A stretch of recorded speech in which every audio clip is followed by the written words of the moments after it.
ಇದೆ. ನೋಡಿದಾಗ ಹೇಗೆ ಕಾಣ್ತಾ ಇದೆ ಆ ಸಮುದ್ರ, ಆ ಪೂರ್ವೋದಧಿ ಅನ್ನೋದನ್ನ ವರ್ಣನೆಯನ್ನ ಮಾಡ್ತಾ ಇದ್ದಾರೆ ನೋಡಿ ಈ ಪದ್ಯದಲ್ಲಿ. ತರುಣ ವಯೋವಿಕೀರ್ಣ ಮನದಿಂ ನಿರುತಂ ನವತರಾ ವಿಲಾಸದಿಂ ಮೆರೆವ ಉರು ಯೌವನೋಪಮಪಯೋನಿಧಿ ನಿರ್ಜರಿಣೀರತೋದ್ಧತಂ ತೆರೆಯುಕ್ಕಿ ಸೊಕ್ಕಿ ಮೊರೆ ಮುತ್ತೆ ನಮೋ ನವರೂಪರಾಜಿಂ ನೆರೆದತ್ತು ಮತ್ತಿರದ ಸತ್ವಂ ಇಳಾಂಗನೆ ಚೆಲ್ಲಿದಂತೆ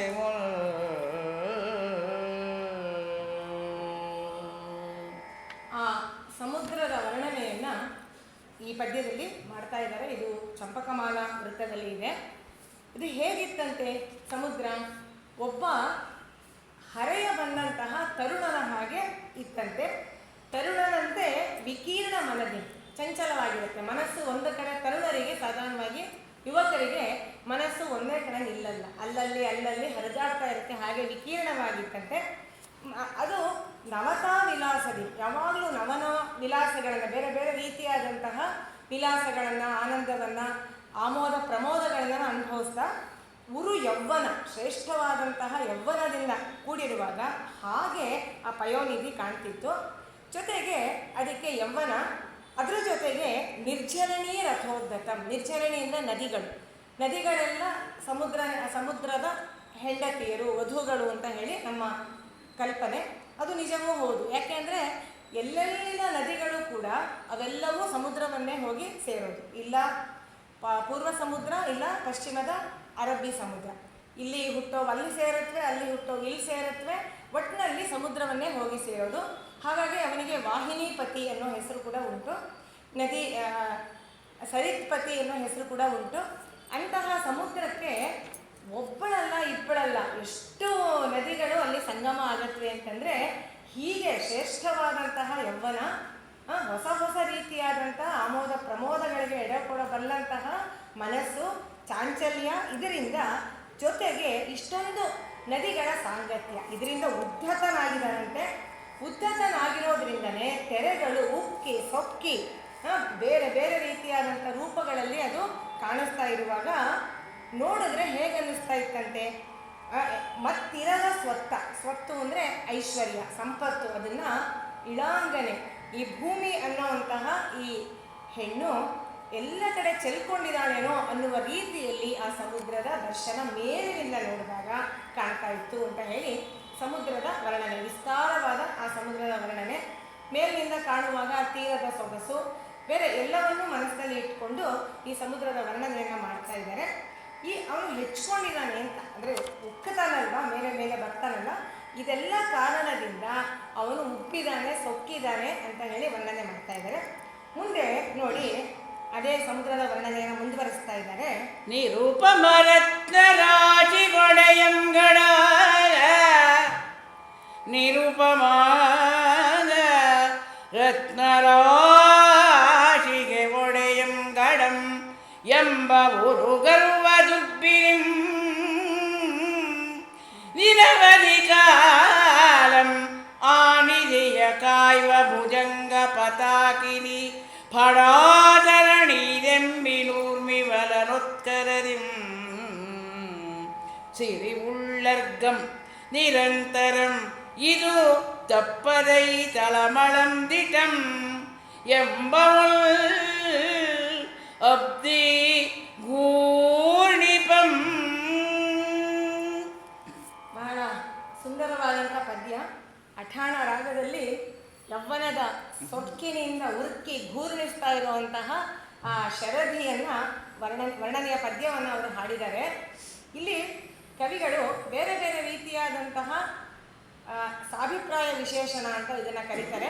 ಹಾಗೆ ಸಾಭಿಪ್ರಾಯವಾದ ವಿಶೇಷಣಗಳ ಮೂಲಕ ಈ ಜಲಧಿಯನ್ನು ಬೇರೊಂದು ರೀತಿಯಲ್ಲಿ ವರ್ಣನೆ ಮಾಡ್ತಾ ಇದ್ದಾರೆ ನೋಡಿ.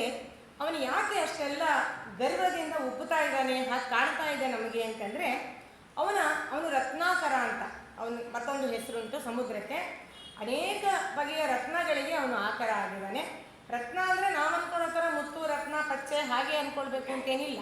ಹವಳವಂತೂ ಇದ್ದೇ ಇರುತ್ತೆ, ಅಲ್ಲೆಲ್ಲ ಕೊರಲ್ಸು ಬೇಕಾದಷ್ಟು ಇರುತ್ತೆ. ಇನ್ನು ಮುತ್ತು ಕೂಡ ಅಲ್ಲಿಂದನೇ ಬರೋದು, ಸಮುದ್ರದ ನೀರಿನಿಂದಲೇ ಫೆರ್ಲೈಸರ್ಸ್ನ ತಂದು ಕಲ್ಚರ್ ಮಾಡಿ, ಅದೆಲ್ಲ ನಮಗೆ ಗೊತ್ತಿದೆ. ಜೊತೆಗೆ ಬೇರೆ ಬೇರೆ ರೀತಿಯಾದಂತಹ ಸಂಪತ್ತಿಗುವೆ, ಮತ್ಸ್ಯ ಸಂಪತ್ತಿರ್ಬೋದು, ಮತ್ತು ಬೇರೆ ರೀತಿಯಾದಂಥ ಈ ಸಮುದ್ರ ಸಸ್ಯಗಳ ಸಂಪತ್ತಿರ್ಬೋದು, ಇದೆಲ್ಲವನ್ನೂ ಸೇರಿ ಅವನು ಮುಖ್ಯವಾಗಿ ಮಳೆಗೆ ಆಕಾರ ಸಮುದ್ರ. ಮಳೆಯಿಂದಲೇ ಮಿಕ್ಕ ಎಲ್ಲ ಸಂಪತ್ತು ನಮಗೆ ಸಿಗೋದು. ಇದೆಲ್ಲ ನಿರುಪಮ ರತ್ನ ರಾಶಿಗೆ ಒಡೆಯಂ ಗಡ. ಇಲ್ಲಿ ಗಡ, ನಾವು ಹಿಂದಿನ ಗಡವನ್ನು ನೋಡಿದಾಗ ಅದು ತಿರಸ್ಕಾರ ಸೂಚಕವಾಗಿದ್ದರೆ ಇಲ್ಲಿ ಆಶ್ಚರ್ಯ ಸೂಚಕವಾಗಿ ಅನಿಪಾತ ಕೆಲಸ ಮಾಡುತ್ತೆ. ಹಾಗೆ ನಾನು ಅಂತ ಅಂದ್ಕೊಂಡು ಆ ಗರ್ವದಿಂದ ಉಪ್ಪಿನಿಂದ ಸೊಕ್ತಾ ಇದ್ದಾನೆ. ಇನ್ನು ಅದು ಇನ್ನೊಂದು ಯಾವ ರೀತಿಯಾಗಿದೆ, ಆ ಅಲೆಗಳ ಹೊಯ್ದಾಟ, ಚಲನೆ, ಸರಿದಾಟ ಇಲ್ಲ ಅಂತಂದರೆ ನಿರವಧಿ ಕಾಲ, ಇದಕ್ಕೊಂದು ಎಲ್ಲೆಯೇ ಇಲ್ಲ, ಅವಧಿಯೇ ಇಲ್ಲ, ಸೀಮೆಯೇ ಇಲ್ಲ. ಅಷ್ಟು ಕಾಲದಿಂದ ನಿಧಿಯನ್ನು ಕಾಯುವಂತಹ ಭುಜಂಗ ಪತಾಕಿನಿ, ಭುಜಂಗಗಳು ಅಂದರೆ ಹಾವುಗಳು, ಹಾವುಗಳ ದಂಡು, ಪತಾಕಿನಿ ಅಂದರೆ ಸೈನ್ಯ, ದಂಡು ಅಂತ, ಅವುಗಳ ಫಣಾಸರಣಿ ಇದೆಂಬ ಊರ್ಮಿ ವಲನೋತ್ಕರದಿ. ಅಲೆಗಳು ಮೇಲೆ ಬಂದು ಕೆಳಗೆ ಅದು ಭಂಗಿ ಆಗಿ ಮತ್ತೆ ಕೆಳಗೆ ಬಿದ್ದು ಎಲ್ಲ ನೋಡುವಾಗ, ಮೇಲಿನಿಂದ ನೋಡಿದಾಗ ಹಾವುಗಳ ರೀತಿಯಲ್ಲಿ ಹೆಡೆ ಎತ್ತಿ ಮತ್ತೆ ಕೆಳಗೆ ಬೀಳೋ ರೀತಿಯಾಗಿ ಕಾಣ್ತಾ ಇದೆಯಂತೆ. ಅವನು ರತ್ನಾಕರನಾದರೆ, ನಿರುಪಮ ರತ್ನಕ್ಕೆ ಅವನು ಒಡೆಯನಾದರೆ, ಆ ರತ್ನಗಳನ್ನು ನಾನು ಎಂದಿನಿಂದ, ಯಾವತ್ತೂ ಈ ಸಮುದ್ರ ಬಂತೋ, ಈ ಭೂಮಿಯಲ್ಲಿ ಉತ್ಪತ್ತಿ ಆಯಿತೋ ಅವತ್ತಿನಿಂದ ನಾನು ಕಾಯ್ತಾ ಇರುವಂತಹ ಭುಜಂಗ ದಂತಹ ಅವನು ಅನ್ನೋ ರೀತಿಯಾಗಿ ಅಲೆಗಳು ಕಾಣ್ತಾ ಇತ್ತಂತೆ.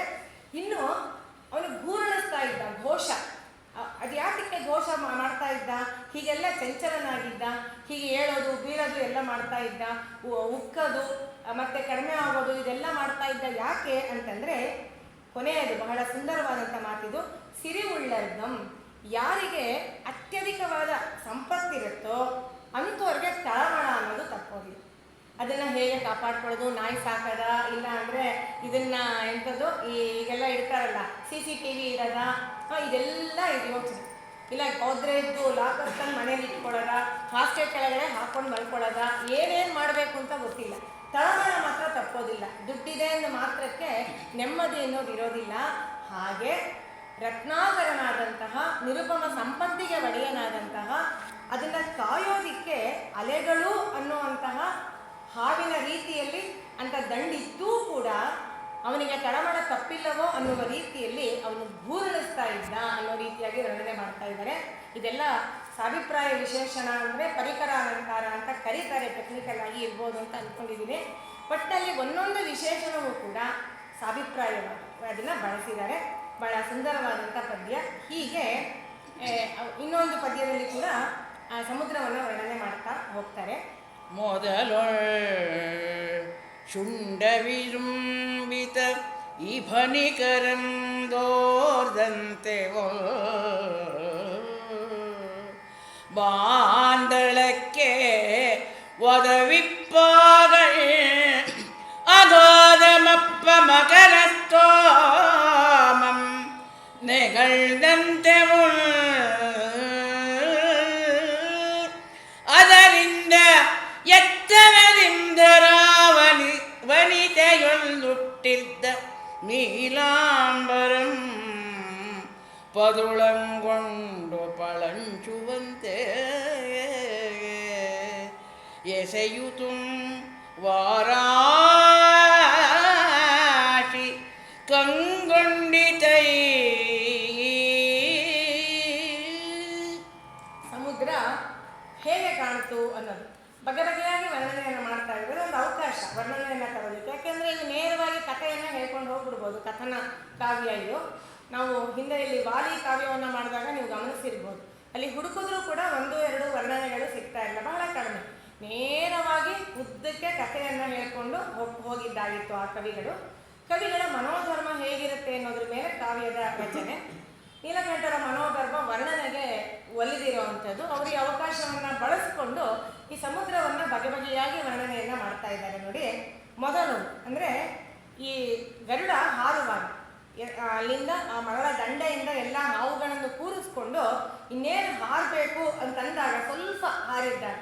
ನಾವು ವಿಮಾನದಲ್ಲಿ ಹೋಗೋದನ್ನ ನೀವು ಕಲ್ಪನೆ ಮಾಡ್ಕೊಂಡ್ರೆ ಗೊತ್ತಾಗುತ್ತೆ. ಸ್ವಲ್ಪ ಹೈಟು, ಆಮೇಲೆ ಇನ್ನೂ ಹೈಟು, ಆಮೇಲೆ ಮೋಡಗಳನ್ನು ದಾಟಿ ಮೇಲೆ ಹೋಗ್ತೀವಿ, ಏನು ಕಾಣೋದೇ ಇಲ್ಲ. ಆಮೇಲೆ ಹಾಗೆ ಸ್ವಲ್ಪ ಎತ್ತರದಲ್ಲಿ ಹಾರ್ತಾ ಇರುವಾಗ ಹೇಗೆ ಕಾಣ್ತಿತ್ತಂತೆ ಸಮುದ್ರದಲ್ಲಿ ಅಲೆಗಳ ವಲೆದಾಟ ಹೇಗೆ ಕಾಣ್ತಿತ್ತು ಅಂದರೆ ದೊಡ್ಡ ದೊಡ್ಡ ಸೊಂಡಿಲುಗಳನ್ನು ತೂಗ್ತಾ ಇರೋವಂತಹ ಆನೆಗಳ ಗುಂಪೇನೋ ಅನ್ನುವ ರೀತಿಯಲ್ಲಿ ಆ ಸಮುದ್ರದ ಮೇಲ್ಮೈ ಹಾಗೆ ಕಾಣ್ತಾ ಇತ್ತಂತೆ. ಇನ್ನೊಂದು ಸ್ವಲ್ಪ ಮೇಲಕ್ಕೆ ಆಕಾಶಕ್ಕೆ ಹೋದಾಗ ಹೇಗೆ ಕಾಣ್ತಾ ಇತ್ತು, ಅಗಾಧವಾದ ಆ ನೀರಿನ ಆ ಜಲರಾಶಿಯ ಮೇಲ್ಮೈ ಹೇಗೆ ಕಾಣ್ತಿತ್ತು ಅಂದರೆ ಮಕರ ಸ್ತೋಮ, ಮಕರ ಅಂದರೆ ಮೊಸಳೆಗಳ ಹಾಗೆ ಕಾಣ್ತಾ ಇತ್ತಂತೆ. ಅಲ್ಲಲ್ಲಿ ಮಲ್ಕೊಂಡಿರೋ ಮೊಸಳೆಗಳ ಹಾಗೆ ಕಾಣ್ತಾ ಇತ್ತು. ಅಲ್ಲಿಂದಲೂ ಮೇಲಕ್ಕೆ ಎತ್ತರಕ್ಕೆ ಹೋದ್ಮೇಲೆ ಈ ಡಿಸ್ಕ್ರಿಮಿನೇಷನ್ ಅಂದರೆ ಒಂದು ಡಿಮಾರ್ಕೇಶನ್ ಅಂತಾರಲ್ಲ, ಲೈನ್ ಹಾಕಿ ಹೀಗಿದೆ ಅಂತ ಹೇಳೋವಂತಹ ದೃಶ್ಯ ನಮಗೆ ಮರೆಯಾಗ್ಬಿಡುತ್ತೆ. ಯಾಕೆಂದರೆ ನಮ್ಮ ಕಣ್ಣಿನ ನೋಟ ಅಷ್ಟೇ ಮಾತ್ರ ಕಾಣಕ್ಕಾಗೋದು. ಅವಾಗ ಹೇಗೆ ಕಾಣ್ತಾ ಇತ್ತಂತೆ ಅಂದರೆ ನೀಲಾಂಬರ ಪದುಳಂಗೊಂಡು ಧನಾವನತೆಯಲ್ಲಿ ಹುಟ್ಟಿರ್ದ ಈ ಭೂತಾಯಿ ನೀಲಿಯ ಪತ್ತಲವನ್ನು ಉಟ್ಕೊಂಡು ಪಳಂಚುವಂತೆ ಅಂದರೆ ನೆರಿಗೆ ಅಲೆಯಾದಂಥ ನೆರಿಗೆ ಉಳ್ಳ ಆ ನೀಲಿಯ ಪತ್ತಲವನ್ನು ಹುಟ್ಟಿರೋ ಹಾಗೆ ಆ ವಾರಾಶಿ ಆ ಸಮುದ್ರ ಕಾಣಿತು ಅಂತ ಹೇಳ್ತಾ ಇದ್ದಾರೆ. ನೋಡಿ, ಮೊದಲು ಹತ್ರ ಇರುವಾಗ ನಮಗೆ ಆ ಪಾರ್ಥಕ್ಯ ರೇಖೆ ಇದು ಅಂತ ಬೇರ್ಪಡಿಸುವಂತಹ ರೇಖೆಗಳೆಲ್ಲ ಚೆನ್ನಾಗಿ ಸ್ಪಷ್ಟವಾಗಿ ಗೊತ್ತಾಗುತ್ತೆ. ಸ್ವಲ್ಪ ಮೇಲೆ ಹೋದರೆ ಅದು ಇನ್ನೂ ಕಲಿಸ್ಕೊಡುತ್ತೆ. ಇನ್ನೂ ಮೇಲೆ ಹೋದರೆ ನಾವು ಏನನ್ನೂ ನೋಡೋದಕ್ಕಾಗೋದಿಲ್ಲ, ಎಲ್ಲೋ ಸೂಕ್ಷ್ಮವಾಗಿ ಕಾಣುತ್ತೆ. ಈ ವ್ಯತ್ಯಾಸವನ್ನೆಲ್ಲ ಇಟ್ಕೊಂಡು 3 ಹಂತದಲ್ಲಿ ಎತ್ತರಕ್ಕೆ ಏರ್ತಾ ಇರುವಾಗ ಬೇರೆ ಬೇರೆ ಎತ್ತರದಲ್ಲಿ ಹೇಗೆ ಕಾಣಿತು ಅನ್ನೋದನ್ನು ವರ್ಣನೆ ಮಾಡಿದ್ದಾರೆ. ಹೀಗೆ ಕಾಣ್ತಾ ಇದ್ದಂತಹ ಆ ಸಮುದ್ರ ಬರುತ್ತೆ ಕರಂಗಿದುದು, ಬರುತ್ತೆ ಕರಂಗಿದುದು. ಈ ಶರೌಘ ಚಿತ್ರಾಳಿಯ ಅಂಕಂಯನೆ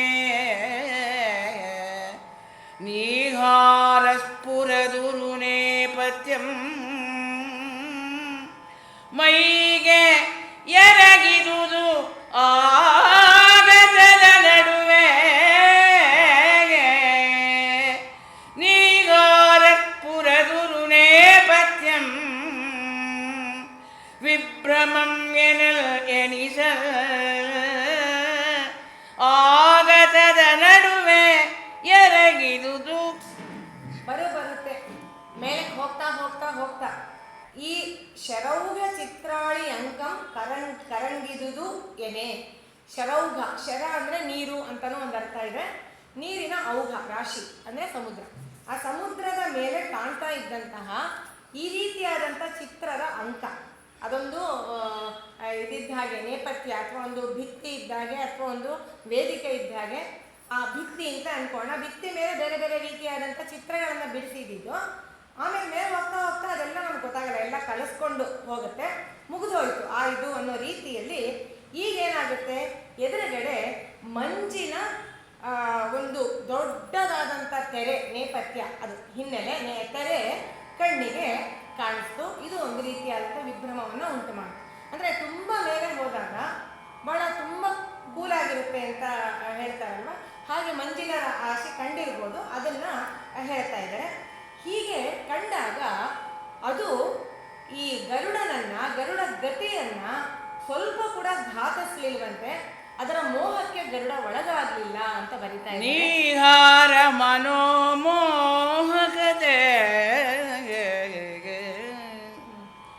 ಆಹತಮಾಗದೆ ಉರುವೇಗದಿಂ ವಿಹಗೇನಂ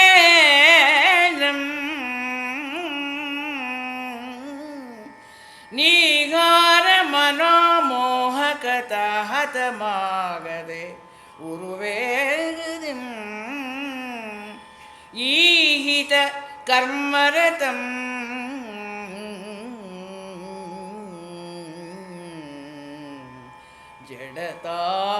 ಜಡತಾಹತಿಗೈವಂತೆ ಮಂಜನು ಒದೆದು ಏರಿಪ್ಪಂ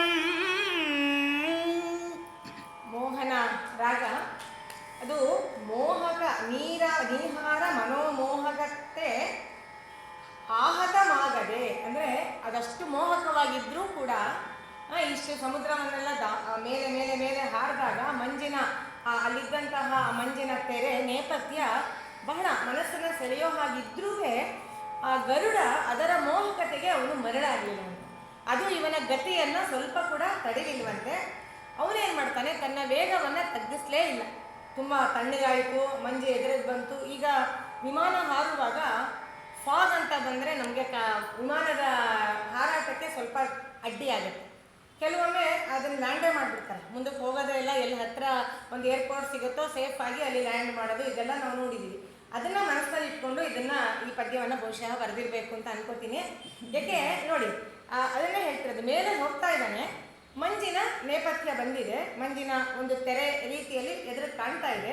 ಇಷ್ಟೊತ್ತ ತನಕ ನಿಶ್ಚಲವಾಗಿತ್ತು, ಒಂದು ಕಡಿಮೆಯ ಎತ್ತರದಲ್ಲಿ ಹಾರ್ತಾ ಇದ್ದಾಗ ಈಗ ಮುಂದಿನ ಹಾದಿ ಇದೆಯಲ್ಲ ಅದು ಅಸ್ಪಷ್ಟವಾಗುತ್ತೆ ಆ ಮಂಜು ಬಂದಾಗ. ಆದರೆ ಅದನ್ನು ಏನು ಹೇಳ್ತಾರೆ, ಮೋಹಕತೆ. ಇದನ್ನು ಒಂದು ರೀತಿಯಾಗಿ ಮೋಹಗೊಳಿಸೋದು ಅಂತಂದರೆ ಕಣ್ಗೆಡೋದು, ನಮಗೆ ಮುಂದಿನ ದಾರಿ ಕಾಣದೇ ಇರೋದು, ಇದೆಲ್ಲ ಕೂಡ ಆಗುತ್ತೆ.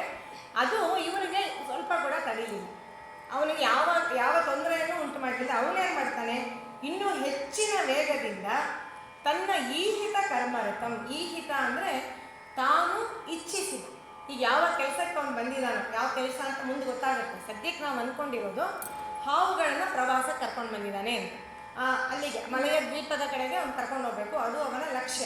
ಆ ಕೆಲಸವನ್ನು ಮಾಡೋದರಲ್ಲಿ ನಾನು ನಿಲ್ಲೋದಿಲ್ಲ, ಯಾವುದೇ ನನಗೆ ಅಡ್ಡಿ ಬಂದರು ಅನ್ನೋ ರೀತಿಯಲ್ಲಿ ಅದನ್ನು ಮಂಜನ್ನು ಒದೆದು ಅವನು ಜಡತಾಹತಿಗೈವಂತೆ. ಜಡತ ಅಂದರೆ ಒಂದು ಜಾಡ್ಯ, ಒಂದು ರೀತಿಯಾದಂಥ ಆಲಸ್ಯ, ಸೋಂಬೇರಿತನ ಅಂತಲೂ ಹೇಳೋಕ್ಕಾಗಲ್ಲ. ಕೆಲಸ ಮಾಡಬೇಕು ಅಂತ ಅನ್ನಿಸ್ತಿರುತ್ತೆ, ಎದ್ದು ಮಾಡೋದು ಬೇಜಾರು, ಆ ರೀತಿಯಾದಂಥ ಒಂದು ಸ್ಥಿತಿ ಜಾಡ್ಯ ಅಂತ ಹೇಳೋದು. ರೋಗಕ್ಕೂ ಜಾಡ್ಯ ಅಂತ ಹೇಳ್ತಾರೆ. ಜಡತಾ ಹತಿಗೈವಂತೆ ಅಂದರೆ ಜಡ ಅಂದರೆ ನೀರು ಅಂತಲೂ ಆಗುತ್ತೆ, ಜಡಧಿ ಅಂದರೂ ಸಮುದ್ರ ಅಂತಾನೆ. ಆಹತಿಗೈವಂತೆ ಮಂಜನೊದೆದು ಏರಿಪಂ, ಅವನ ಮಂಜನ್ನು ಒದೆದು ಅವನು ಮೇಲಕ್ಕೆ ಹಾರ್ತಾ ಇದ್ದಾನಂತೆ. ಹೀಗೆ ಮೋಡದ ಆ ಎತ್ತರದವರೆಗೆ ಅವನು ಹೋಗಿದ್ದಾನೆ. ಅಲ್ಲಿ ನೋಡಿದಾಗ ಏನಾಗ್ತಾ ಇದೆ ನೋಡಿ, ಅಂತ ಬೆಳ್ಮೋಡಂಗಳ ಹರಹು ತಮ್ಮ ಕಣ್ಣೋಟಕಂ ಕೆಳಗೆಸೆಯೇ ಪಾವುಗಳಚ್ಚರೀಂ ನೋಳ್ದೊಡಂ ಅಲ್ಲಿ ನಿರಭ್ರದಾಗತದ ಸಲ್ಲಸಿತ ಕನೆ ರಾಜಲಾಂಛನಂ ಪುಲ್ಲಸಿತಾಂಬುದ ಪ್ರಸರಮೇ ವಿಲಸದ್ಧವಲಾತ ಪತ್ರಮುಂ ಸಲ್ಲಲಿತ ಪ್ರಭಾವಳಿ ದಿಗಂತಂ ಇತೋಜ್ವಲ ಕೀರ್ತಿ ಎನ್ನಲಿ ಇನ್ನಿಲ್ಲದ ವೈಭವಂ ಮೆರೆದು ರಾಜ್ಞಿ ವಸುಂಧರೆ ಕಂಗಳ್ಗೆ ಒಪ್ಪಿದ್ದಳು ಏನೇ ತೋರುತ್ತಿದೆ. ಇದು ತುಂಬ ವಸುಂಧರೆಯನ್ನು ರಾಜ್ಞಿ ಅಂದರೆ ಮಹಾರಾಣಿಯಾಗಿ ಕಲ್ಪಿಸಿ ಅವಳಿಗೆ ಸಕಲ ರಾಜಲಾಂಛನಗಳನ್ನು ಅವರಲ್ಲಿ ಹೊಂದಿಸಿದ್ದಾರೆ. ಯಾವ್ಯಾವುದು ಏನೇನಾಗಿತ್ತು ಅನ್ನೋದು ಈ ಪದ್ಯ ಹೇಳ್ತಾ ಇರೋದು. ಬೆಳ್ಮೋಡಂಗಳ ಹರಹು, ಕೊನೆ ಮೇಲೆ ಹಾರಿದಾಗ ಆ ಬಿಳಿಯ ಮೋಡಗಳ ಆ ವಿಸ್ತಾರ, ಹರಹು, ಹರಡುವಿಕೆ ತಮ್ಮ ಕಣ್ಣೋಟಕಂ ಕೆಳಗೆಸೆಯಿ ಅಂದರೆ ಅದನ್ನು ಮೀರಿ ಎತ್ತರಕ್ಕೆ ಹಾರಿಯಾಗಿದೆ. ಈಗ ಗರುಡ ಅವನು ಹಾರಿದ್ದಾನೆ, ಅವನಿಗೇನು ಹೊಸ್ತಲ್ಲ, ಎಷ್ಟು ಬಾರಿ ಹಾರಿದಾನೋ, ಎಲ್ಲೆಲ್ಲಿ ಹಾರಿದಾನೋ, ಯಾವ್ಯಾವ ರೀತಿಯಾದಂಥ ವಿಕ್ರಮಗಳನ್ನು ಮಾಡಿದಾನೋ ಅದು ಎಣಿಕೆ ಇಲ್ಲದಷ್ಟು. ರಾಮಾಯಣದಲ್ಲೆಲ್ಲ ಅದರ ವರ್ಣನೆ ತುಂಬ ಬರುತ್ತೆ. ಆದರೆ ಹಾವುಗಳಿಗೆ ಇದೆಲ್ಲ ಮೊದಲ ಬಾರಿ ನೋಡ್ತಾ ಇರೋದು, ಹಾವುಗಳ ಕಣ್ಣೋಟದಿಂದಲೇ ಇದೆಲ್ಲವನ್ನು ಅವ್ರು ಕಾಣಿಸ್ತಾ ಇರೋದು. ಹಾವುಗಳು ಇದೆಲ್ಲವನ್ನು ಮೊದಲ ಬಾರಿಗೆ ನೋಡ್ತಾ ಇವೆ. ಅವು ಕಣ್ಣೋಟಕಂ ಕೆಳಗೆಸೆಯಿ, ಅವು ನೋಡಿದ್ರೆ ಅವುಗಳ ಕಣ್ಣಿನ ಕೆಳಗಡೆ ಬಿಳಿ ಮೋಡಗಳಿಗೆಲ್ಲ ಕಾಣ್ತಾ ಇದೆ. ಅವುಗೆ ಆಶ್ಚರ್ಯ ಆಗ್ತಾ ಇದೆಯಂತೆ. ಇದು ಹೇಗಿದೆ ಅಂತಂದರೆ ನಿರಭ್ರದ ಆಗಸದ ಅಂದರೆ ಮೋಡ ಇಲ್ಲ, ನಿರಭ್ರ ಅಂದರೆ ಮೋಡ ಇಲ್ಲದೆ ಇರುವಂಥ ಆಕಾಶದಲ್ಲಿ ಚೆನ್ನಾಗಿ ಹೊಳಿತಿರುವಂಥ ಸೂರ್ಯ ರಾಜಲಾಂಛನವಾಗಿ ಹೊಂದಿರುವಂಥ, ಅವನು ನೋಡಿದ್ರೆ ರಾಜಲಾಂಛನವಾಗಿ ಕಾಣ್ತಾ ಇದ್ದಾನೆ ಈ ವಸುಂಧರೆ ಅನ್ನುವಂತಹ ಮಹಾರಾಜ್ನಿಗೆ. ಇನ್ನು ಪುಲ್ಲಸಿತ ಅಂಬುದ ಪ್ರಸರಮೆ ವಿಲಸದ್ ವಲಾತ ಪತ್ರಮಂ ಅಂದರೆ ಈ ಪುಲ್ಲಸಿತ ಅಂಬುದ ಪ್ರಸರಮೆ, ಅಂಬುದ ಅಂದರೆ ಮೋಡಗಳು, ಪುಲ್ಲಸಿತ ಅಂದರೆ ಎಲ್ಲ ಕಡೆ ಹರಡಿಕೊಂಡಿರುವಂತಹ ಸಿತ, ಬೆಳ್ಳಿಗಿರುವಂತಹ ಮೋಡಗಳು ಶ್ವೇತ ಚಕ್ರದ ಹಾಗೆ ಕಾಣ್ತಾ ಇದೆಯಂತೆ ಆ ಭೂತಾಯಿ ಅನ್ನುವಂತಹ ಮಹಾರಾಜ್ನಿಗೆ. ದಿಗಂತವನ್ನೇ ಅಷ್ಟು ದಿಗಂತವೆಲ್ಲ ಕಾಣುತ್ತೆ ಮೇಲಿಂದ ನೋಡುವಾಗ. ಅದು ಅಲ್ಲಿಯವರೆಗೂ ಹರಡಿರುವಂತಹ ಅವಳ ಆ ಪ್ರಭಾವಳಿ, ಆ ಬೆಳಕಿನ ಪ್ರಭಾವಳಿ ಅವಳಿಗೆ ಅವಳ ಕೀರ್ತಿಯ ಪ್ರಭಾವಳಿಯೋ ಅನ್ನೋ ಹಾಗೆ ಕಾಣ್ತಿರುವಾಗ ಇನ್ನಿಲ್ಲದ ವೈಭವದಿಂದ ಮೆರಿತಾ ರಾಜ್ಞಿ ವಸುಂಧರೆ ಕಂಗಳಿಗೆ ಒಪ್ಪಿದಳು ಅಂತ ಹೇಳಿ ವರ್ಣನೆ ಮಾಡ್ತಿದ್ದಾರೆ. ಇಲ್ಲಿ ಅರ್ಕನೇ ರಾಜಲಾಂಛನ, ಭೂಮಿಗೆ ವಸುಂಧರೆಗೆ ಇನ್ಯಾರು ರಾಜಲಾಂಛನ ಆಗೋದಕ್ಕೆ ಸಾಧ್ಯ? ಸೂರ್ಯನೇ ಆಗಿರಬೇಕು. ಯಾಕಂದರೆ ರಾತ್ರಿ ಚಂದ್ರ, ಹಗಲಲ್ಲಿ ಇವರು ಪ್ರಯಾಣ ಮಾಡ್ತಿರೋದು, ಹಾಗೆ ಸೂರ್ಯನೇ ರಾಜಲಾಂಛನ. ಈ ರಾಜಲಾಂಛನ ಎಲ್ಲ ಡೈನೆಸ್ಟಿ, ಎಲ್ಲ ರಾಜ ಕುಲಗಳಿಗೂ ಪ್ರಸಿದ್ಧವಾದಂತಹ ರಾಜಸತ್ತೆಗಳು ಇಟ್ಕೊಂಡಿದ್ರು. ನಮಗೆ ಗೊತ್ತಿರೋ ಹಾಗೆ ವಿಜಯನಗರಕ್ಕೆ ವರಾಹ ಲಾಂಛನ ಇತ್ತು, ಚಾಲುಕ್ಯರಿಗೂ ಕೂಡ ವರಾಹ ಲಾಂಛನವೇ ಇತ್ತು ಅಂತ ಹೇಳ್ತಾರೆ. ಕದಂಬರು ಸಿಂಹ ಲಾಂಛನವನ್ನು ಇಟ್ಕೊಂಡಿದ್ರು. ಇನ್ನು ಗುಪ್ತರು ಗರುಡ ಲಾಂಛನವನ್ನು ಇಟ್ಕೊಂಡಿದ್ರಂತೆ. ನೋಡಿ, ನಾವು ಗರುಡನ ಕಥೆಯನ್ನೇ ಹೇಳ್ತಾ ಇದ್ದೀವಿ, ಗರುಡ ಲಾಂಛನ ಇಟ್ಕೊಂಡಿದ್ದು. ಚೋಳರು ಹಾರ್ತಾ ಇರುವಂತಹ ಹುಲಿ, ಅದನ್ನು ಲಾಂಛನವಾಗಿ ಇಟ್ಕೊಂಡಿದ್ರು ಅಂತ. ಅಲ್ಲಿಗೆ ಒಬ್ಬೊಬ್ಬ ರಾಜರುಗಳು, ಒಂದು ಪ್ರಬಲರಾದಂಥ ರಾಜ ಸತ್ತೆಗಳೆಲ್ಲವೂ ಒಂದೊಂದು ಲಾಂಛನವನ್ನು ಇಟ್ಕೊಂಡಿದ್ರು. ಇವತ್ತಿಗೂ ಪ್ರತಿಯೊಂದು ಸರ್ಕಾರವು, ರಾಜ್ಯ ಸರ್ಕಾರ ಎಲ್ಲ ಕೂಡ ಒಂದೊಂದು ಸರ್ಕಾರದ ಲಾಂಛನಗಳನ್ನು ಇಟ್ಕೊಳ್ಳೋದನ್ನು ನಾವು ನೋಡಿದ್ದೀವಿ. ನಮ್ಮ ಭಾರತ ದೇಶಕ್ಕೂ ಒಂದು ಲಾಂಛನ ಇದೆ ಅಲ್ವಾ? ಹಾಗೆ ಈ ವಸುಂಧರೆ ಮಹಾರಾಜ್ನಿ ಇದೆಲ್ಲವನ್ನು ಇಟ್ಕೊಂಡು ಸೂರ್ಯನನ್ನ ರಾಜಲಾಂಛನವನ್ನಾಗಿ ಇಟ್ಕೊಂಡು ಮೆರೀತಾ ಇದ್ಲು ಅನ್ನೋದು ಅವಳ ಕಣ್ಣೋಟಕ್ಕೆ ಕಾಣ್ತಂತೆ. ಈಗ ನೋಡಿ ಮುಂದೆ ಸ್ವಲ್ಪಕ್ಕೆ ನಿಲ್ಲಿಸ್ತೀನಿ, 4 ನಿಲ್ಲಿಸಿ, 4 ಸರಿ ಹೋಗ್ತಿಲ್ಲ ಕೆಲವು. ಉಸಿರಂ ಬಿಟ್ಟಿರದಂತೆ ಭೋಗಿನಿಕರಂ ವೀಕ್ಷಾರತಾನಂದದಿಂ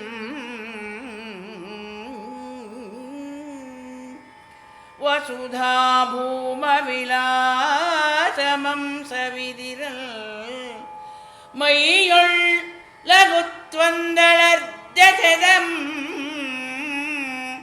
ಕಾಮವಿಹಾರಿಯುತ್ತರಿಸಿದಂ ವಾತಾವೃತಾಕಾಶಮಂ.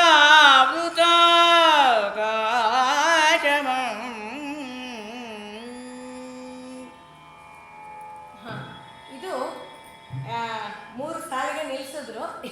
ಇದು ಮತ್ತೇವ ಮಾಲೆ ಅಂತ ಹೇಳಿ ಬರೆದಿದ್ದೀನಿ ಅಂತ ಹೇಳಿದ್ರು. ಯಾಕೆಂದರೆ ಇದನ್ನು ನೋಡಿದಾಗ ಚಂಪು ಕಾವ್ಯದಲ್ಲಿ ರಗಳೆಯನ್ನು ಬಳಸೋ ಪದ್ಧತಿ ಉಂಟು. ಇದು ರಗಳೆ ಅಲ್ಲ ಅಂತ ನೋಡ್ತಿದ್ದಾಗೆ ಗೊತ್ತಾಯಿತು. ಆದರೆ ನಾವು ಈ ಥರದ್ದು ನಾವು ಪಂಪರನ್ನು ಯಾರಲ್ಲೂ ನೋಡಿರಲಿಲ್ಲ. ಈ ಮತ್ತೇವ ಮಾಲೆಯನ್ನು ಅಥವಾ ಈ ಚಂಪಕಮಾಲ ವೃತ್ತ ಬಿಟ್ಟರೆ ಮತ್ತೇವ ಮಾಲೆ ಮತ್ತೊಂದೆಲ್ಲ ಮಾಡಿದ್ದನ್ನು, ಅಂದರೆ ಎಲ್ಲ ಪದ್ಯಗಳು ನಮ್ಮಲ್ಲಿ 4 ಸಾಲಿರುತ್ತೆ. 4 ಸಾಲಿರೋದನ್ನೇ ಪದ್ಯ ಅಂತ ಕರೆಯೋದು. ಅದೊಂದು ಛಂದಸ್ಸಲ್ಲಿರಬೇಕು, ಇದೆಲ್ಲ ನಿಯಮಗಳಿದೆ. ಆ 4 ಸಾಲಲ್ಲಿ ಇರೋವಂಥ ಒಂದು ವೃತ್ತ ಮತ್ತೇವ ವಿಕ್ರೀಡಿತ ವೃತ್ತ. ಮತ್ತು ನಿಮ್ಗೆ ತುಂಬ ಪ್ರಸಿದ್ಧವಾದದ್ದು ಸೋಮೇಶ್ವರ ಶತಕ, ಅದು ಇದರಲ್ಲೇ ಇರೋವಂಥದ್ದು, ಮತ್ತೇಬದಲ್ಲೇ ಇರೋದು. ಅದನ್ನು ಇವರು ಕವಿಗಳು ಏನು ಮಾಡಿದ್ದಾರೆ, ಇದೊಂದು ಹೊಸ ಪ್ರಯೋಗ. ಇವರು ಶತಾವಧಾನಿಗಳ ಗರಡಿಯಲ್ಲಿ ಪಳಗಿದವರು, ಒಂಥರದಲ್ಲಿ ಅವರ ಶಿಷ್ಯರೇ ಅವರು ಅಂತ ಹೇಳ್ಬೋದು. ಅವರು ಕೆಲವು ಕಡೆ ಬಳಸಿದಾರಂತೆ, ಮತ್ತು ಬೇರೆ ಕಡೆ ನಾನು ನೋಡಿದ್ದೀನಿ ಅಂತ ಅವ್ರು ಹೇಳಿದ್ದನ್ನು ಅದರ ಸ್ಫೂರ್ತಿಯಿಂದ ಕವಿತೆ ಬರೆಯೋದು ಇವರಿಗೆ ಬಹಳ ಕೈವಂದ ಕಲೆಯಾಗಿದೆ ಇವಾಗ. ಹಾಗಾಗಿ ಅವರೇನು ಮಾಡಿದ್ದಾರೆ, ಇದನ್ನು ಮತ್ತೇವ ಮಾಲೆ ಅಂತ, ಮತ್ತೇವ ವಿಕ್ರೀಡಿತದ ಅದೇ ಎಲ್ಲ ಛಂದಸ್ಸು, ಅದೇ ನಿಯಮಗಳು 4 ಸಾಲಿಗೆ ನಿಲ್ಲಿಸ್ಕೊಳ್ದೆ ಅದನ್ನು ಒಂದು 16 ಸಾಲಿಯನ್ನು ಬರೆದಿದ್ದಾರೆ. 4 ಪದ್ಯಗಳನ್ನು ಒಂದೇ ವಿಷಯವನ್ನು ಕಂಟಿನ್ಯೂ ಮಾಡೋದು, ಅದು ಇಲ್ಲಿ ಮಾಲೆಯ ಒಂದು ಮುಖ್ಯವಾದ ವಿಷಯ. ಸಾಧಾರಣವಾಗಿ 4 ಸಾಲಿನ ಪದ್ಯದಲ್ಲಿ ಒಂದು ವಿಷಯ ಮುಗಿದೋಗುತ್ತೆ. ಆಮೇಲೆ ಇನ್ನೊಂದು ವೃತ್ತ ಅದನ್ನೇ ಬರಿಬೇಕು ಅಂತ ಏನಿಲ್ಲ, ಬರೀಬಹುದು, ಬರಿದೇನೂ ಇರ್ಬೋದು. ಆದರೆ ಬೇರೆ ಟಾಪಿಕ್ ತಗೊಳ್ತಾರೆ, ಅದೇ ಟಾಪಿಕ್ ಕಂಟಿನ್ಯೂ ಆಗುತ್ತೆ ಅಂತ ಏನೂ ಇಲ್ಲ. ಆದರೆ ಇಲ್ಲಿ ಒಂದು ರಗಳೆಯ ರೀತಿಯಲ್ಲಿ, ರಗಳೆದಲ್ಲೂ ಹಾಗೇನೆ ಉದ್ದಕ್ಕೆ ಒಂದು ವಿಷಯವನ್ನೇ ಪೂರ್ತಿಯಾಗಿ ಮುಗಿಸ್ತಾರೆ. ಅದನ್ನು ಇವರು ಮತ್ತೆ ಮಾಲೆಯಲ್ಲಿ ಮಾಡಿದ್ದಾರೆ. ಇದೊಂದು ಹೊಸ ಪ್ರಯೋಗ. ಇದನ್ನು ನಾನು ಹೇಳಿದಾಗೆ ಕಂಪಾರನ್ನು ಯಾರನ್ನೂ ನಾವಂತೂ ನೋಡಿಲ್ಲ. ನೀಲಕಂಠರೇ ಬೇರೆ ಎಲ್ಲರೂ ನೋಡಿದರೆ ಹೇಳಬೇಕು, ನಮ್ಮ ಕನ್ನಡದ ಕಾವ್ಯಗಳಲ್ಲಿ ಎಲ್ಲೂ ಕಂಡ ಹಾಗೆ ಇಲ್ಲ. ಇವರು ಮೊದಲ ಬಾರಿಗೆ ಇದನ್ನು ಮಾಡಿದ್ದಾರೆ. ಇದೆಲ್ಲ ನಮ್ಮ ಸಾಹಿತ್ಯ ವಲಯದಲ್ಲಿ ಬರಬೇಕು. ಯಾವಾಗ ಬರುತ್ತೋ ಗೊತ್ತಿಲ್ಲ, ಅದನ್ನು ಹೇಗೆ ಬರೆಸೋದು ಅನ್ನೋದು ನಮಗೆ ಗೊತ್ತಿಲ್ಲ. ನಮ್ಮ ಕೈಲಾದ್ರೆ ನಾವು ಇಷ್ಟು ಮಾಡ್ಬೋದು ಅಷ್ಟೇ. ಏನಿವೆ, ತುಂಬ ಸುಂದರವಾದಂಥ ಪ್ರಯೋಗ. ಈಗ ನೋಡಿ, ಅದರದ್ದು ಇಷ್ಟು ವಿಷಯ ಹೇಳಿದೆ. ಮತ್ತು ಒಂದೇ ವಿಷಯವನ್ನು, ಒಂದು ಕಥೆಯನ್ನು ಮುಂದುವರಿಸ್ಕೊಂಡು ಹೋಗ್ತಾ ಇದ್ದಾರೆ. ಹಾವುಗಳು ಅವೆಲ್ಲ ನೋಡ್ತಾ ಇದ್ದಾವೆ ಕೆಳಗಡೆಯ ಭೂಮಿಯ ಆ ವಿಲಾಸವನ್ನು. ಉಸಿರು ಬಿಟ್ಟಿರದಂತೆ, ಉಸಿರು ಮಗುಚದ ಹಾಗೆ ಅಂತೀವಲ್ಲ, ಬಿಟ್ಟ ಕಣ್ಣು ಬಿಟ್ಟು ಬಾಯಿ ಬಿಟ್ಕೊಂಡು ನೋಡೋದು ಅಂತೀವಲ್ಲ, ಹಾಗೆ ನೋಡ್ತಾ ಇದೆಯಂತೆ. ಅವಕ್ಕೆ ಅದನ್ನು ನೋಡಿಬಿಟ್ಟು ಬಹಳ ಸಂತೋಷ ಆಗಿದೆ. ಏನನ್ನು ನೋಡಿ? ವಸುಧಾ ಭೂಮ ವಿಲಾಸಮಂ. ಭೂಮ ಅಂದರೆ ಪ್ರೊಫೌಂಡ್ ಆಗಿರೋದು ಅಂತೀವಲ್ಲ, ಅದು ಆ ವಸುಧೆ, ಈ ವಸುವನ್ನು ಕೊಡುವಂಥವಳು ವಸುಧಾ ಅಂತ ಹೇಳ್ಬೋದು. ಅಂದರೆ ಅವಳು ಹೇಗೆ ಸಮುದ್ರ ರತ್ನಾಕರನೋ, ವಸುಧೆಯೂ ಹಾಗೆ ಅವಳು ಕೂಡ ರತ್ನಗರ್ಭ ವಸುಂಧರ ಅಂತಲೇ ಕರೀತಾರೆ. ಅವಳು ಅನೇಕ ರತ್ನಗಳನ್ನು ತನ್ನಲ್ಲಿ ಗರ್ಭೀಕರಿಸಿಕೊಂಡಿರುವಂಥದ್ದು. ಆ ವಸುಧೆಯ ಭೂಮ ವಿಲಾಸವನ್ನು, ಆ ಪ್ರಫೌಂಡ್ ಆಗಿರುವಂತಹ ಸೌಂದರ್ಯವನ್ನು, ಆ ವೈಭವವನ್ನು, ಆ ಪ್ರಕೃತಿಯ ಆ ಒಂದು ಮಹೋನ್ನತಿಯನ್ನು, ಅದೆಲ್ಲವನ್ನು ಅವು ನೋಡ್ತಾ ಇರಬೇಕಾದ್ರೆ ಗರುಡನಿಗೆ ಮೈಯೊಳು ಲಘುತ್ವಂದಳೆದು, ಅವನ ಮೇಲೆ ಮೊಮೆಂಟಮ್ ತಗೊಂಡು ಹೋಗ್ತಿದ್ದಾನೆ. ಮೇಲೆ ಹೋಗ್ತಾ ದೇಹದ ಭಾರ, ಗ್ರಾವಿಟೇಷನಲ್ ಫೋರ್ಸ್ ಕಳೆದ ಮೇಲೆ ದೇಹದ ಭಾರ ಕಡಿಮೆ ಆಗುತ್ತೆ. ಹಾಗೆ ಗರುಡನಿಗೆ ದೇಹದ ಭಾರ ಕಡಿಮೆ ಆಗಿಬಿಟ್ಟು ಕಾಮವಿಹಾರಿ ಅಂದರೆ ಬೇಕಾದ ರೀತಿಯಲ್ಲಿ ಸಂಚಾರ ಮಾಡಬಲ್ಲವ. ಅವನಿಗೆ ಯಾವ ಸ್ಪೀಡ್ ಬ್ರೇಕರು ಇಲ್ಲ, ಯಾವ ಸಿಗ್ನಲ್ಲೂ ಇಲ್ಲ, ಏನೂ ಇಲ್ಲ. ಮತ್ತು ಫ್ಯೂಯಲ್ ತೀರ್ತು ಅಂತ ಇಲ್ಲ. ಯಾರು ಏರ್ಪೋರ್ಟಿಂದ ಇಳಿದ್ಬಿಡು, ಎಮರ್ಜೆನ್ಸಿ ಲ್ಯಾಂಡ್ ಮಾಡು ಅಂತ ಹೇಳೋರಿಲ್ಲ. ಅವನು ಲಿಟರಲಿ ಕಾಮವಿಹಾರಿ. ಎಲ್ಲಿಗೆ ಬೇಕಾದ್ರೂ ಹೋಗ್ಬೋದು, ಎಲ್ಲಿಗೆ ಬೇಕಾದರೂ ಬರ್ಬೋದು, ಯಾವ ದಿಕ್ಕಿಗೆ ಬೇಕಾದ್ರೂ ಹೋಗ್ಬೋದು. ಅಂತಹ ಆ ಗರುಡ ಮೇಲೆ ಉತ್ತರಿಸೋದು ಅಂದರೆ ಅದನ್ನು ದಾಟಿ ಮೇಲಕ್ಕೆ ಹೋಗಿದ್ದಾನಂತೆ. ಯಾವುದನ್ನು? ವಾತಾವೃತ ಅವಕಾಶಮಂ ಅಂದರೆ ಈ ಗಾಳಿಯ ಆವರಣ ಇದೆಯಲ್ಲ, ಅದನ್ನು ದಾಟಿ ಅವನು ಅವಕಾಶದಲ್ಲಿ, ಸ್ಪೇಸಲ್ಲಿ ಸಂಚಾರ ಮಾಡ್ತಾ ಇರಬೇಕಾದ್ರೆ ಬಿಸಿಲೊತ್ತೈತಿ ಎಳಮ್ಮ ಸಳ್ದುದನಿತಾ ಸೌಂದರ್ಯಂ ಆಸೌಖ್ಯಂ ಆರಸವರ್ದ್ರಮ್ಯ ವಿಹಾರ ಸಾರಚಯಮ ಸಾನಂದಂ ಆಶ್ಚರ್ಯಂ ಆಲಸಿತಂ ಮುಗ್ಗರಿಸಿರ್ದುದು ವರ್ಚಣದೊಳ ಏನೇನು ಈ ವಿಪತ್ತೈದುದೆಂದು ಸುರಲ್ಕಿಲ್ಲದ ತ್ರಾಣದಿಂ ತಳಮಳಂ ಮೇಲಾಗಿ ಮೇಲ್ವಾಯ್ದುದೋ.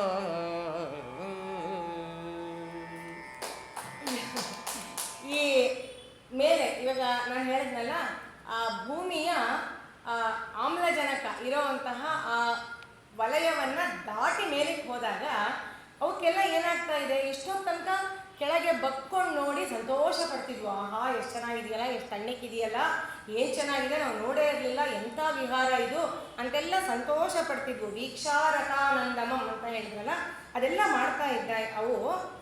ಈಗ ರಸವದ್ರಮ್ಯ ವಿಹಾರ ಸಾರಚಯಂ, ರಸವತ್ತಾದಂತಹ ರಮ್ಯವಾದಂತಹ ವಿಹಾರದ ಆ ಅನುಭವ ಇದ್ದಕ್ಕಿದ್ದಾಗೇನೆ ಮುಗ್ಗರಿಸಿದ ಹಾಗಾಯ್ತಂತೆ. ಯಾಕೆ ಅಂದರೆ ಗಾಳಿ ಇಲ್ಲ, ಉಸಿರಾಡಕ್ಕೆ ಆಗ್ತಾ ಇಲ್ಲ. ಅವಕ್ಕೆ ಉಸಿರು ಸಿಕ್ಕಾಕೋತಾ ಇದೆ, ತುಂಬ ಸಫೋಕೇಶನ್ ಆಗ್ತಾ ಇದೆ. ನಾವು ಹಿಮಾಲಯ ಟ್ರೆಕ್ ಮಾಡುವಾಗ 12,000 ಆದಮೇಲೆ 13,000 ಆದಮೇಲೆ ಒಂದೊಂದು ಸ್ವಲ್ಪ ಹೊತ್ತಿಗೂ ನಿಂತ್ಕೊಂಡು ದೀರ್ಘವಾಗಿ ಉಸಿರಾಡ್ಕೊಳ್ಬೇಕು. ಸಾಲದೇ ಇಲ್ವಲ್ಲಪ್ಪ, ನಾವೇ ಇದೆ ನಮ್ಮ ದೇಹನ, ಇದು ನಮ್ಮ ಮೂಗ, ಇದು ನಮ್ಮ ಲಂಗ್ಸ ಅಂತ ನಮಗೆ ಅನುಮಾನ ಬರುತ್ತೆ. ಆ ರೀತಿಯಾಗಿ ಇವಕ್ಕೂ ಕೂಡ ಹಾಗಾಗ್ತಾ ಇದೆಯಂತೆ. ಉಸಿರಾಟಕ್ಕೆ ಎಡೆ ಇಲ್ಲದೇನೆ ಸಾಕಷ್ಟು ಗಾಳಿಯ ಪ್ರಾಣವಾಯುವಿನ ಸಂಚಾರ ಇಲ್ಲದೆ ಅವಕ್ಕೆಲ್ಲ ತಳಮಳ ಆಗ್ತಾ ಇದೆಯಂತೆ. ಈಗ ನೋಡಿ, ಉಬ್ಬಸ ಒಟ್ಟುತ್ತೆ ಜಳಂ ಜಲದ್ರವಿಮಯೂಖೋಗ್ರ ಪ್ರತಾಪಕ್ಕೆ ಸೀದಸಿತಂಗೊಂಡಿರೆ ಬೆಂದೊಗಲ್ விஷதரங்கள் கங்கெடுத்தும்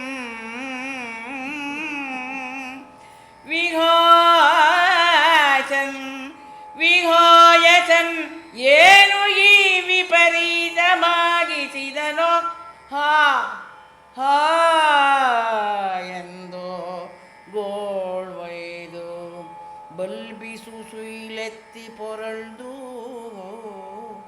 ಮೈ ಮನದೊಳಂ ಬಲ್ಗುಂದಿ ಸೂಳೈಸಿ ದುರ್ದಶೆಯಂಬೈದು பதத்ரிபிச்சததியள் மானிர்தொடம் பெந்த பெண்கதியந்தம் ಗರಿಯಂಚುತೀಡೆ.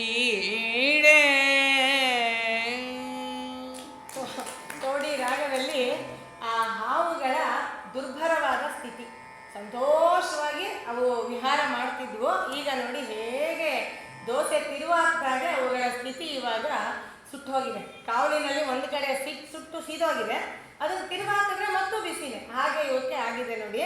ಅವಕ್ಕೆ ಉಬ್ಬಸ ಬರ್ತಾ ಇದೆಯಂತೆ ಸಾಕಷ್ಟು ಗಾಳಿ ಇಲ್ಲದೆ ಇರೋದ್ರಿಂದ. ಜೊತೆಗೆ ಅಲ್ಲಿರೋ ಅಂಥದ್ದು ಜ್ವಲದ್ರವಿಮಯೂಖ ಉಗ್ರ ಪ್ರತಾಪಕ್ಕೆ, ಅಲ್ಲಿ ಹತ್ರ ಸೂರ್ಯನಿಗೆ ಹತ್ರ ಉರಿತಾ ಇದ್ದಾನೆ, ಜ್ವಾಜ್ವಲ್ಯಮಾನ ಆಗಿರುವಂತಹ ರವಿ ಸೂರ್ಯನ ಮಯೂಖ ಕಿರಣಗಳ ಉಗ್ರವಾದಂತಹ ಪ್ರತಾಪ ಸುಡುವಿಕೆ ಯಾವುದಿದೆ ಅದಕ್ಕೆ ಅವುಗಳ ಬೆನ್ನಿನ ಆ ತೊಗಲೆಲ್ಲ ಚರ್ಮವೆಲ್ಲ ಸೀದು ಕಪ್ಪಗಾಗೋಯ್ತಂತೆ. ಅಷ್ಟು ಶಾಖ ಅಲ್ಲಿ ಇತ್ತು.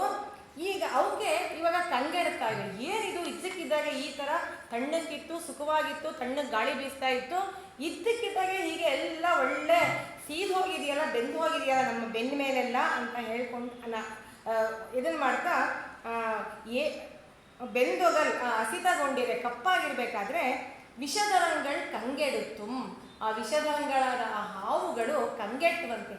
ಏನಿದು ಈ ವಿಹಾಯಸ ಅಂದರೆ ಆಕಾಶದಲ್ಲಿ ಸಂಚಾರ ಮಾಡುವಂತಹ ಈ ಗರುಡ ಏನು ವಿಪರೀತ ಮಾಡ್ದ, ಇಷ್ಟೋ ತನಕ ಚೆನ್ನಾಗಿ ಕರ್ಕೊಂಡು ಹೋಗ್ತಾ ಇದ್ದ, ಈಗ ಏನು ಸಂಚು ಮಾಡಿದ್ದಾನೆ ಇವನು, ಏನೋ ಮಾಡ್ತಾ ಇದ್ದಾನೆ ಅಂತ ಹೇಳಿ ಅವಕ್ಕೆ ಹಾ ಎಂದು ಗೋಳ್ವೈದು ಎಲ್ಲ ಒಂದೇ ಸಮ ಬಾಯಿ ಬಡ್ಕೋತಾರೆ. ಅಯ್ಯೋ ಹೀಗೆ ಮಾಡಿದ್ಯಾ ಹೀಗೆ ಸುಟ್ಟೋಯ್ತಲ್ಲ, ಏನು ಮಾಡೋದು ಅಂತ ಹೇಳಿ ಈಗ ಬಲಗುಂದಿ ಮೈ ಮನಸ್ಸು ಎಲ್ಲ ಬಲ ಕುಂದುಬಿಟ್ಟಿದೆಯಂತೆ, ಸುಟ್ಟೋಗಿದೆ, ಅವೇನು ಮಾಡೋಕ್ಕಾಗಲ್ಲ, ಉಸಿರಾಡಕ್ಕಾಗ್ತಾ ಇಲ್ಲ, ಎಲ್ಲ ಆಗಿ ಏನಾದರೂ ಸರಿ ಈ ಬಿಸಿಲಿನಿಂದ ತಪ್ಪಿಸ್ಕೊಳ್ಳೋಣ ಅಂತ ಆ ಗರುಡನ ರೆಕ್ಕೆಗಳೊಳಗಡೆ ಹವಿಸ್ಕೊಳಕ್ಕೆ ಹೋಗಿವಿ ಅಂತೆ. ಹವಿಸ್ಕೊಳಕ್ಕೆ ಹೋದರೆ ಆ ರೆಕ್ಕೆಗಳು ಅವತ್ತೇ ಹೇಳಿತ್ತು, ನೆನ್ನೆನೇ ಹೇಳಿತ್ತಲ್ವಾ, ಇದು ಸರಿ ಇಲ್ಲ ಈ ವಾಹನ, ಇವೆಲ್ಲ ಗರಿಗಳೆಲ್ಲ ಮುಳ್ಳಿದೆ, ಇದೊಂಚೂರು ಚೆನ್ನಾಗಿಲ್ಲ ಅಂತ. ಆ ಮುಳ್ಳೆಲ್ಲ ಸುಟ್ಟು ಗಾಯ ಮೊದಲೇ ಅದಕ್ಕೆ ಚುಚ್ಚುತ್ತಾ ಇದೀವಿ. ಅವುಗಳ ಜೊತೆ ಇನ್ನೇನು ಆಗಿರಬೇಕು ನೋಡಿ ಅಲ್ಲ, ಒಳ್ಳೆ ತಾಳೆ ಗರಿ ಇರುತ್ತಲ್ಲ, ತಾಳೆ ಹೂವಿನ ಗರಿ, ಆ ರೀತಿಯಾಗಿ ಚುಚ್ಚುತ್ತಾ ಇದೆಯಂತೆ. ತೀರೆ ಇವು ಗರುಡನ್ನ ಗೋಗರಿತಾ ಇವೆ ನೋಡಿ. ಗರುಡಂಗೋಗೈದು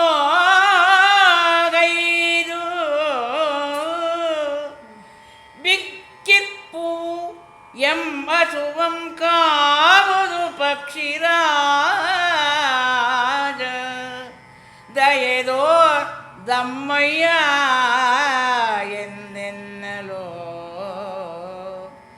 ಒಗ್ಗಿಸಲು ತಪ್ತಶಲಾಕೆಯಂಬಡಿದೊಡಂ ದಲ್ ತಕ್ಕುದಿ ಕಾಲಂ ಎಂದೆಸೆಯಲ್ ಚಿತ್ತಕೆ ವೈನತೇಯನು ಉಲಿದಂ ಸರ್ಪಾಳಿಗಂ ಸಂಚಿನಿಂ.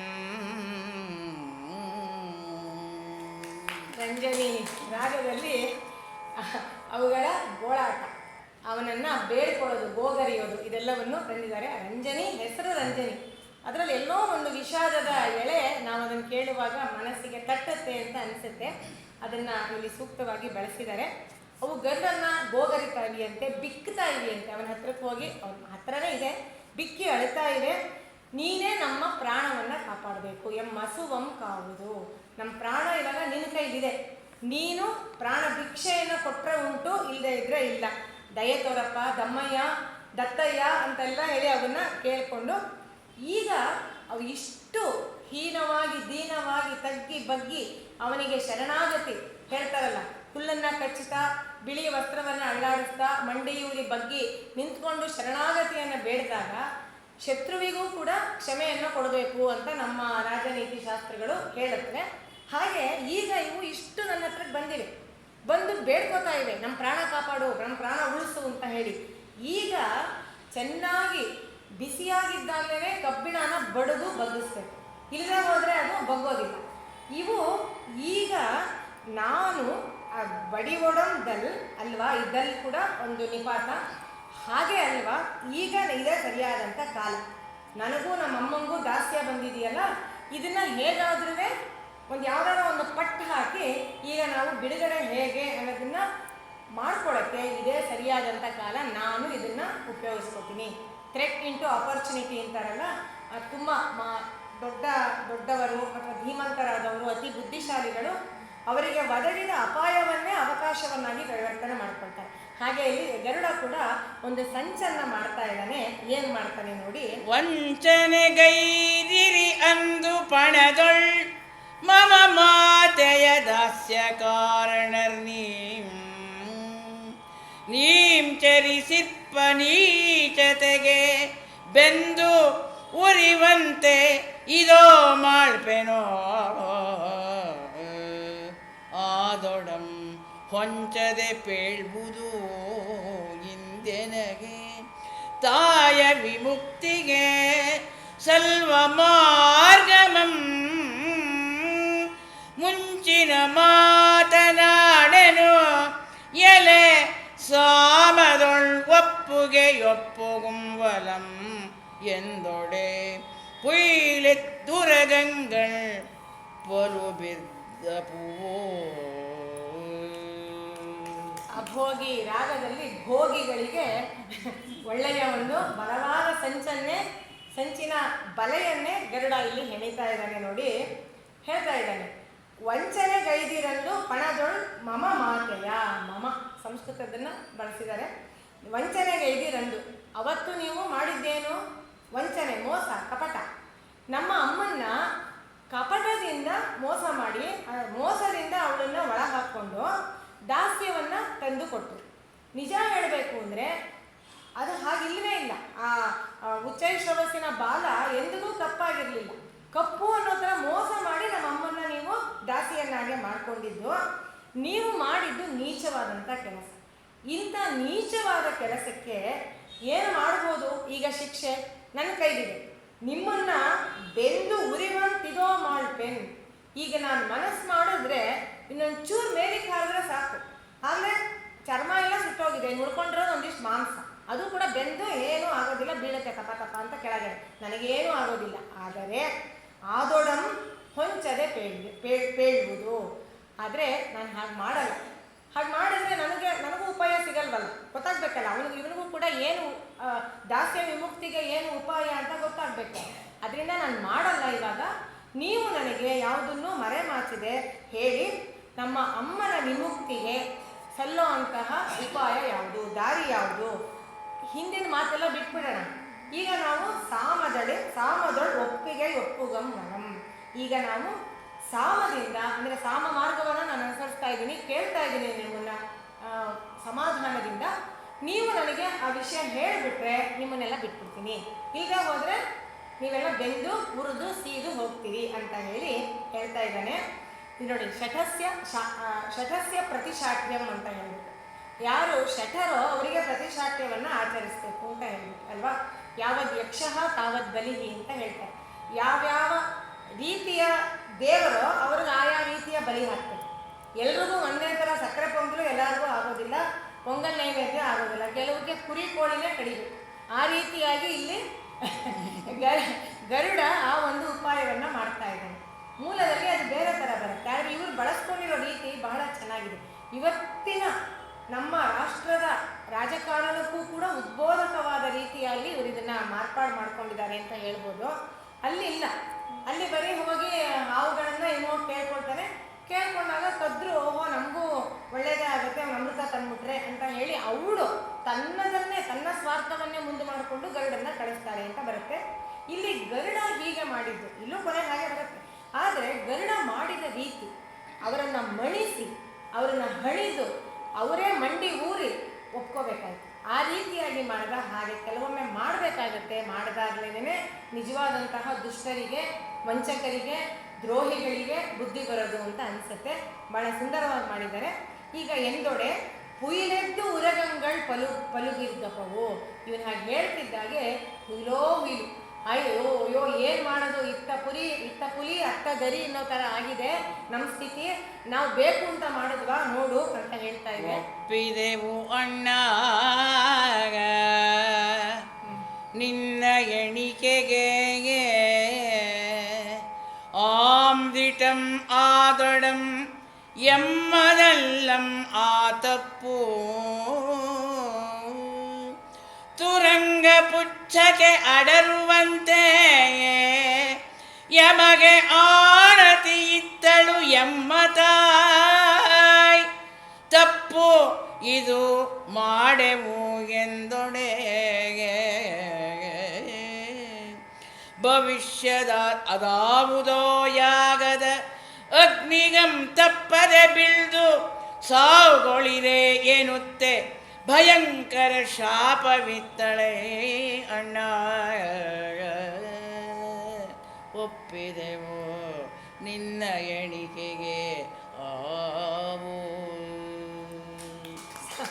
ಸಾವೇರಿ ರಾಗದಲ್ಲಿ ಸದ್ಯ ಸಾವನ್ನು ತಪ್ಪಿಸ್ಕೊಳ್ಳೋ ಅಂಥ ಮಾರ್ಗವನ್ನು ಅವು ಹಿಡ್ಕೊಂಡು ಈಗ ಗರುಡ ಹೇಳಿದ್ದಕ್ಕೆ ನೋಡಿ ಈಗ ಕರೀತಿರೋದು ಒಪ್ಪಿದೆವು ಅಣ್ಣ. ಇಲ್ಲಿವರೆಗೂ ಅಣ್ಣ ಅನ್ನೋ ಮಾತೆಲ್ಲ ಬಂದಿರಲಿಲ್ಲ, ಅಣ್ಣ ತಮ್ಮ ಯಾವ ಸಂಬಂಧವೂ ಇರಲಿಲ್ಲ. ಇವನು ನಮ್ಮನ್ನು ಆಟ ಆಡಿಸೋ ದಾದಿ ಥರ, ಗಂಡು ದಾದಿ ಥರ ಅಂತ ಅಂದ್ಕೊಂಡು ಅವುಗಳನ್ನ ಇವನ್ನ ಗೋಳು ಗುಟ್ಟಿಸ್ತಾ ಇದ್ವು. ಈಗ ನೋಡಿದ್ರೆ ಹೇಳ್ತೇವೆ ಒಪ್ಪಿದೆವು ಅಣ್ಣ, ಹೌದು ಅಣ್ಣ ಒಪ್ಪೋದು ತಪ್ಪಾಯಿತು. ಹೇಳಬೇಕು ಅಂದರೆ ನಿನ್ನ ಎಣಿಕೆಗೆ, ಅಂದರೆ ನೀನು ಹೇಳ್ತಾ ಇದೆಯಲ್ಲ, ನಾವು ಅದನ್ನು ಹೇಳ್ತೀವಿ. ಯಾವ ಮಾರ್ಗದಿಂದ ನಿಮ್ಮ ಅಮ್ಮನಿಗೆ ದಾಸ್ಯ ವಿಮೋಚನೆ ಆಗುತ್ತೆ ಅನ್ನೋದನ್ನ ಹೇಳೋದಕ್ಕೆ ನಾವು ಒಪ್ಕೋತೀವಿ. ಸಾಮ ಮಾರ್ಗಕ್ಕೆ ನಮ್ಮ ಸಮ್ಮತಿ ಇದೆ. ಹೇಳಬೇಕು ಅಂದರೆ ಈ ತಪ್ಪು ನಮ್ಮದಲ್ಲ ಅಂತ. ನಿಜ, ಅವ್ರ ಅಮ್ಮನೇ, ನನಗೆ ಪೂರ್ವಕಥೆಯನ್ನು ಮೊದಲ ದಿನ ಹೇಳಿದ್ದೆ, ಅವ್ರ ಅಮ್ಮನೇ ಹಾವುಗಳಿಗೆ ಬಲವಂತ ಮಾಡಿ ನೀವು ನಿಮ್ಮಮ್ಮನ ಇದನ್ನು ಆಸೆನ ಈಡೇರಿಸ್ಬೇಕು, ಅವಳು ಪಂಥ ಕಟ್ಟಿದ್ದಾಳೆ, ಅವಳನ್ನು ಸೋಲೋ ಹಾಗೆ ಮಾಡಬಾರ್ದು ನೀವು ಅಂತೆಲ್ಲ ಹೇಳಿ. ಹೀಗೆ ಇಂಥ ತಾಯಿಯೂ ಇರ್ತಾರೆ ಜಗತ್ತಿನಲ್ಲಿ ಅಲ್ವಾ. ಮಹಾಭಾರತ ಅದಕ್ಕೆ ಎಲ್ಲದಕ್ಕೂ ಒಂದು ಮಾಡೆಲ್ ಇದೆ. ಅಲ್ಲಿ ನೀವು ಯಾವುದನ್ನು ಇದು ಅಂತ ತೋರಿಸಿ ಅದು ಅಲ್ಲಿದೆ. ಒಳ್ಳೆಯ ಮಾಡಲ್ಲು, ಕೆಟ್ಟ ಮಾಡಲ್ಲು, ಮಹಾ ದುಷ್ಟವಾದಂಥ ಮಾಡಲ್ಲು, ಮಹಾ ಸಭ್ಯವಾದ ಮಾಡಲ್ಲು, ಏನು ಮಾಡಲ್ ಬೇಕೋ ಅದೆಲ್ಲವನ್ನು ನಾವು ಮಹಾಭಾರತದಲ್ಲಿ ಹುಡುಕಿ ತೆಗಿಬೋದು. ಇಲ್ಲಿ ಹೇಗೆ ನೋಡಿ, ಒಬ್ಬ ತಾಯಿಗೆ ಮಗ ದಾಸ್ಯ ವಿಮೋಚನೆಯನ್ನು ಮಾಡೋದಕ್ಕೆ ಹೊರಟಿದ್ದಾನೆ, ಇನ್ನೊಬ್ಬ ತಾಯಿ ಸವತಿಯನ್ನು ದಾಸಿಯನ್ನ ಮಾಡ್ಕೊಳ್ಬೇಕು ಅಂತ ಮಕ್ಕಳನ್ನೇ ತಪ್ಪು ದಾರಿಗೆ ಕಳಿಸಿದ್ದಾರೆ. ಅದನ್ನೇ ಅದು ಹೇಳ್ತಾ ಇವೆ. ಅದು ಅಲ್ಲ, ಆ ತುರಂಗ ಪುಚ್ಛಕ್ಕೆ ಅಂದರೆ ಕುದುರೆ ಬಾಲಕ್ಕೆ ನಮ್ಮಮ್ಮನೇ ನಮ್ಮನ್ನೆಲ್ಲ ನೀವೆಲ್ಲ ಸುತ್ತಕೊಂಡು ಅದು ಕಪ್ಪಾಗಿ ಕಾಣೋ ಹಾಗೆ ನೀವು ಮಾಡಬೇಕು ಅಂತ ಹೇಳಿದ್ದು. ನಾವು ಮಾಡಲ್ಲ, ಅದು ಸರಿ ಇಲ್ಲ ಹಾಗೆ ಮಾಡೋದು ಅಂತೆಲ್ಲ ನಾವು ಹೇಳಿದ್ರೆ ಅದನ್ನು ಅವ್ರು ಒಪ್ಕೊಳ್ಳೇ ಇಲ್ಲ. ಯಾಕೆ ಒಪ್ಕೊಳ್ಳಿಲ್ಲ ಅಂದರೆ, ನೀವು ಈಗ ಮಾಡದೆ ಹೋದರೆ ಮುಂದೆ ಒಂದು ಯಜ್ಞ, ಸರ್ಪಯಜ್ಞ, ಅಲ್ಲಿ ನೀವೆಲ್ಲರೂ ಕೂಡ ಆ ಯಜ್ಞದಲ್ಲಿ ನೀವೆಲ್ಲ ಆಹುತಿಯಾಗಿ ಬೆಂದು ಬೀಳ್ತೀರಿ, ಆ ಥರ ನಾನು ಶಾಪ ಕೊಡ್ತೀನಿ ಅಂತ ಹೇಳಿದ್ನು. ಸರಿ, ಮುಂದೆ ಸಾವು ಬರುತ್ತಲ್ಲ ಅಂತ ಹೆದರ್ಕೊಂಡು ನಾವು ಅದಕ್ಕೆ ಒಪ್ಕೊಂಡ್ವು. ಈಗ ನಮಗೀಗ ನಿನ್ನಿಂದಲೇ ಸಾವು ಬರ್ತಾ ಇದೆ, ಈಗ ನಾವು ಮಾರ್ಗವನ್ನು ಹೇಳಲೇಬೇಕಾಗಿದೆ. ಆ ಶಾಪ ಇಲ್ಲ ಅಂತಂದರೆ ಇವಾಗ ಏನಾಗ್ತಾ ಇದೆ ನೋಡಿ. ಆ ಶಾಪಕಂ ಬೆದರ್ದೋ ಸುರೇಶಾಶ್ವದ ಪುಚ್ಛ ಕಡರ್ದೆವೋ, ಆ ಶಾಪಕಂ ಬೆದರ್ದು ಸುರೇಶಾಶ್ವದ ಪುಚ್ಛಕ್ಕೆ ಅಡರ್ದೆವು, ಆದೊಡಂ ಏನಾನಾಶಂ ತಪ್ಪದೆ ಹೋಯ್ತೆ, ದಿನೇಶನ ಬೆಂಗದಿರ ಜನ್ಮ ಕಾದೆವು, ಕಾಯೈ ದಿನೇಶನ ಬೆಂಗದಿರ ಜನ್ನಕ್ಕೆ ಆದೆವೋ, ಆದೊಡಂ ಏನಾದೊಡಂ ಈ ನಾಶಂ ತಪ್ಪದೆ ಹೋಯ್ತೆ ಕಾಯೈ. ಇನ್ನಾಗ ರಾಡಿ ರಾಗ ಇದು. ಈ ರಾಗ ಕೇಳಿದ್ರೆ ಹಾವು ಆಡ್ತಿರೋ ಥರನೇ ಕಣ್ಮುಂದೆ ಬರೋದು. ಹಿಂದೆಲ್ಲ ಒಂದು ಕಾಲದಲ್ಲಿ ಹಾವಿನ ನೃತ್ಯ ಅಂತ ಮಾಡೋರು, ಅದಕ್ಕಿದೆ ಆಡು ಪಾಂಬೆ ಇದರಲ್ಲೇ ಬರ್ತಾ ಇದ್ದಿದ್ದು. ಈಗ ಈ ಪಾಂಬುಗಳೆಲ್ಲ ಮಾತಾಡ್ತಾ ಇವೆ. ಇವನ ಹತ್ರ ಪುನ್ನಾಗ ವರಾಳಿಯಲ್ಲಿ ಅವ್ರು ಮಾತಾಡ್ಸಿದ್ದಾರೆ. ಅವುಗಳನ್ನು ನೋಡಿ ಹೇಗಿದೆ ಅಂದರೆ, ಅವ್ರು ಹೇಳ್ತಾ ಇದೆ, ನಮ್ಮಮ್ಮ ಆ ಥರ ಯಾವುದೋ ಮುಂದೆ ಯಾವತ್ತೋ ನಡೆಯೋ ಅಂಥ ಯಜ್ಞದಲ್ಲಿ ನೀವೆಲ್ಲರೂ ಕೂಡ ಅದರಲ್ಲಿ ಆಹುತಿ ಆಗ್ಬಿಡ್ತೀರಾ, ಇವಾಗ ನನ್ನ ಮಾತು ಕೇಳದೆ ಹೋದರೆ ಅಂತ ಶಾಪ ಕೊಡ್ತೀನಿ ಅಂತ ಹೆದರಿಸಿದ್ಲು. ಆ ಶಾಪಕ್ಕೆ ನಾವು ಹೆದರ್ಕೊಂಡು ಸುರೇಶಾಶ್ವದ, ಇದೆಲ್ಲ ಛಂದಸ್ಸಿನಲ್ಲಿ ಪದ್ಯಗಳನ್ನು ಬರೆಯುವಾಗ ಪದಗಳನ್ನು ಟಂಕಿಸಿಕೊಳ್ಳೋದು ಅಂತ, ಕಾಯಿನಿಂಗ್ ದ ವರ್ಡ್ ಅಂತ ಹೇಳಿ. ಇದು ಸುರೇಶಾಶ್ವ, ಇಂದ್ರನ, ಸುರೇಶ ಅಂದರೆ ಇಂದ್ರ, ಅವನ ಅಶ್ವ ಅಂದರೆ ಉಚ್ಚೈಶ್ರವಸ್ಸು, ಸಮುದ್ರ ಮಥನ ಮಾಡಿದಾಗ ಬಂದಿತ್ತಲ್ಲ ಆ ಒಂದು ಉಚ್ಚೈಶ್ರವಸ್ಸು, ಅದರ ಪುಚ್ಛಕ್ಕೆ ಅಡರ್ದೆವು, ಅದರ ಬಾಲಕ್ಕೆ ನಾವೆಲ್ಲ ಕೂಡ ಸುತ್ತಕೊಂಡು. ಆದರೆ ಏನಾಯಿತು, ನಮ್ಮ ಸಾವೇನೂ ತಪ್ಪಲಿಲ್ಲ. ಇದು ಕೂಡ ಒಂದು ಎಟರ್ನಲ್ ಟ್ರೂತ್ ಅಂತ ಅನಿಸುತ್ತೆ. ಯಾವ ಶಾಪದಿಂದ ತಪ್ಪಿಸ್ಕೋಬೋದು, ಯಾವ ಶಾಪದಿಂದಲೂ, ಆದರೆ ಮರಣದಿಂದ ಮಾತ್ರ ಯಾರೂ ತಪ್ಪಿಸ್ಕೊಳಕ್ಕಾಗಲ್ಲ. ಯಾವುದೋ ಒಂದು ಕಾರಣದಿಂದ ಯಾವತ್ತೋ ಒಂದು ದಿನ ಮರಣ. ಅದಕ್ಕೆ ನಾವು ಹೇಳ್ತಾ ಇವೆ, ಆ ನಾಶಂ ತಪ್ಪದೆ ಹೋಯ್ತೆ, ಆ ನಾಶ ಅನ್ನೋದೇನಾದ್ರು ತಪ್ಪದೆ ಹೋಯ್ತಾ, ಅವತ್ತು ಹೆದರ್ಕೊಂಡು ಬಾಲಕ್ಕೆ ಸುತ್ತಕೊಂಡು ನಾವು ಮೋಸ ಮಾಡಿದ್ವು, ನಿಮ್ಮಮ್ಮನ ದಾಸಿಯನ್ನಾಗಿ ಆಗೋ ಹಾಗೆ ಮಾಡಿದ್ವು. ಇವತ್ತೇನಾಗಿದೆ, ಆ ಯಾವತ್ತೋ ಬರೋ ಯಜ್ಞಕ್ಕೆ ನೀವೆಲ್ಲ ಆಹುತಿ ಆಗ್ತೀವಿ ಅಂತ ಹೇಳಿದ್ರು, ಇವತ್ತು ದಿನೇಶನ ಬೆಂಗದಿರ ಜನ್ನ ಕಾದೆವು. ನಾವಿವತ್ತೇನಾದ್ರು ಹೇಳದೆ ಹೋದರೆ ದಿನೇಶ ಅಂದರೆ ದಿನಕ್ಕೆ ಒಡೆಯ ಪತಿಯಾದಂತಹ ಯಜಮಾನನಾದಂತಹ ಸೂರ್ಯ, ಆ ಸೂರ್ಯನ ಬೆಂಗದಿರು ಬಿಸಿಯಾದಂತಹ ಸುಡೋ ಅಂತಹ ಕಿರಣ ಅನ್ನುವಂತಹ ಯಜ್ಞ, ಆ ಯಜ್ಞಕ್ಕೆ ನಾವಿವತ್ತು ಆಹುತಿ ಆಗ್ತೀವಿ. ಅಲ್ಲಿಂದ ನಮ್ಮ ಅಮ್ಮನ ಶಾಪನ ತಪ್ಪಿಸ್ಕೊಂಡು ಹಾಗೆ ಸಾವನ್ನು ನಾವು ಮೀರೋಣ ಅಂತ ಅಂದ್ಕೊಂಡ್ರೆ, ಈಗ ಪರಿಸ್ಥಿತಿ ಏನು ಬಂದಿದೆ, ಈ ಸೂರ್ಯನ ಈ ಬಿಸಿಯಾದಂತಹ ಕಿರಣದ ಯಜ್ಞಕ್ಕೆ ನಾವೀಗ ಆಹುತಿ ಆಗ್ತೀವಿ. ಅದನ್ನೇ ನಾನು ಹೇಳಿದ್ದು, ಅತ್ತ ಪುಲಿ ಇತ್ತ ದರಿ ಅನ್ನೋ ರೀತಿಯಲ್ಲಿ ನಾವು ಸಿಕ್ಕಾಕೊಂಡಿರೋದು. ಹಾಗಾಗಿ ಈ ಹಾವುಗಳು ಏನೋ ನೀನೇ ನಮ್ಮನ್ನ ಕಾಪಾಡಬೇಕು ಎಂದು ಬಡಪಾವುಗಳು ಅಳಲ್ದಿರೆ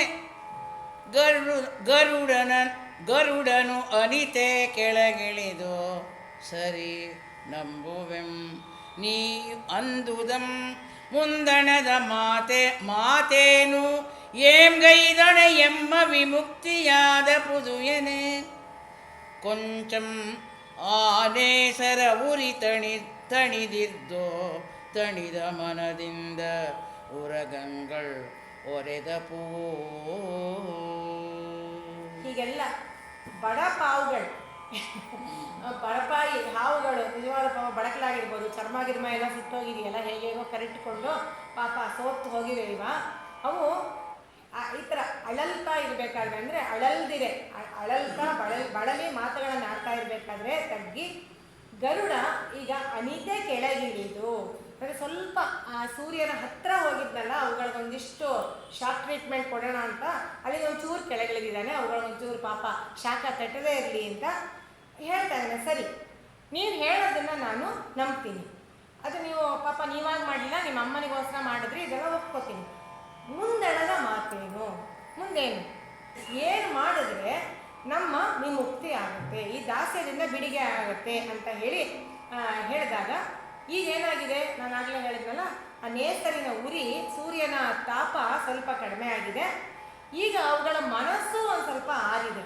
ನಮ್ಮನ್ನು ಇವನು ಕೊಂದುಬಿಡಲ್ಲ, ನಮ್ಮನ್ನು ತಗೊಂಡೋಗಲ್ಲಿ ಆ ಸೂರ್ಯನ ಬೆಂಕಿಗೆ ಹಾಕಿಬಿಟ್ಟು ನಮ್ಮನ್ನೆಲ್ಲ ಸಾಯಿಸ್ಬಿಟ್ಟು ಬರಲ್ಲ ಅನ್ನೋದು ಗ್ಯಾರಂಟಿ ಆದಮೇಲೆ ಈಗ ಅವು ಸ್ವಲ್ಪ ತಂಪಾದಂತಹ ಮನಸ್ಸಿನಿಂದ ಅವುಗಳು ಹೇಳ್ತಾ ಇವೆ, ಅಣ್ಣ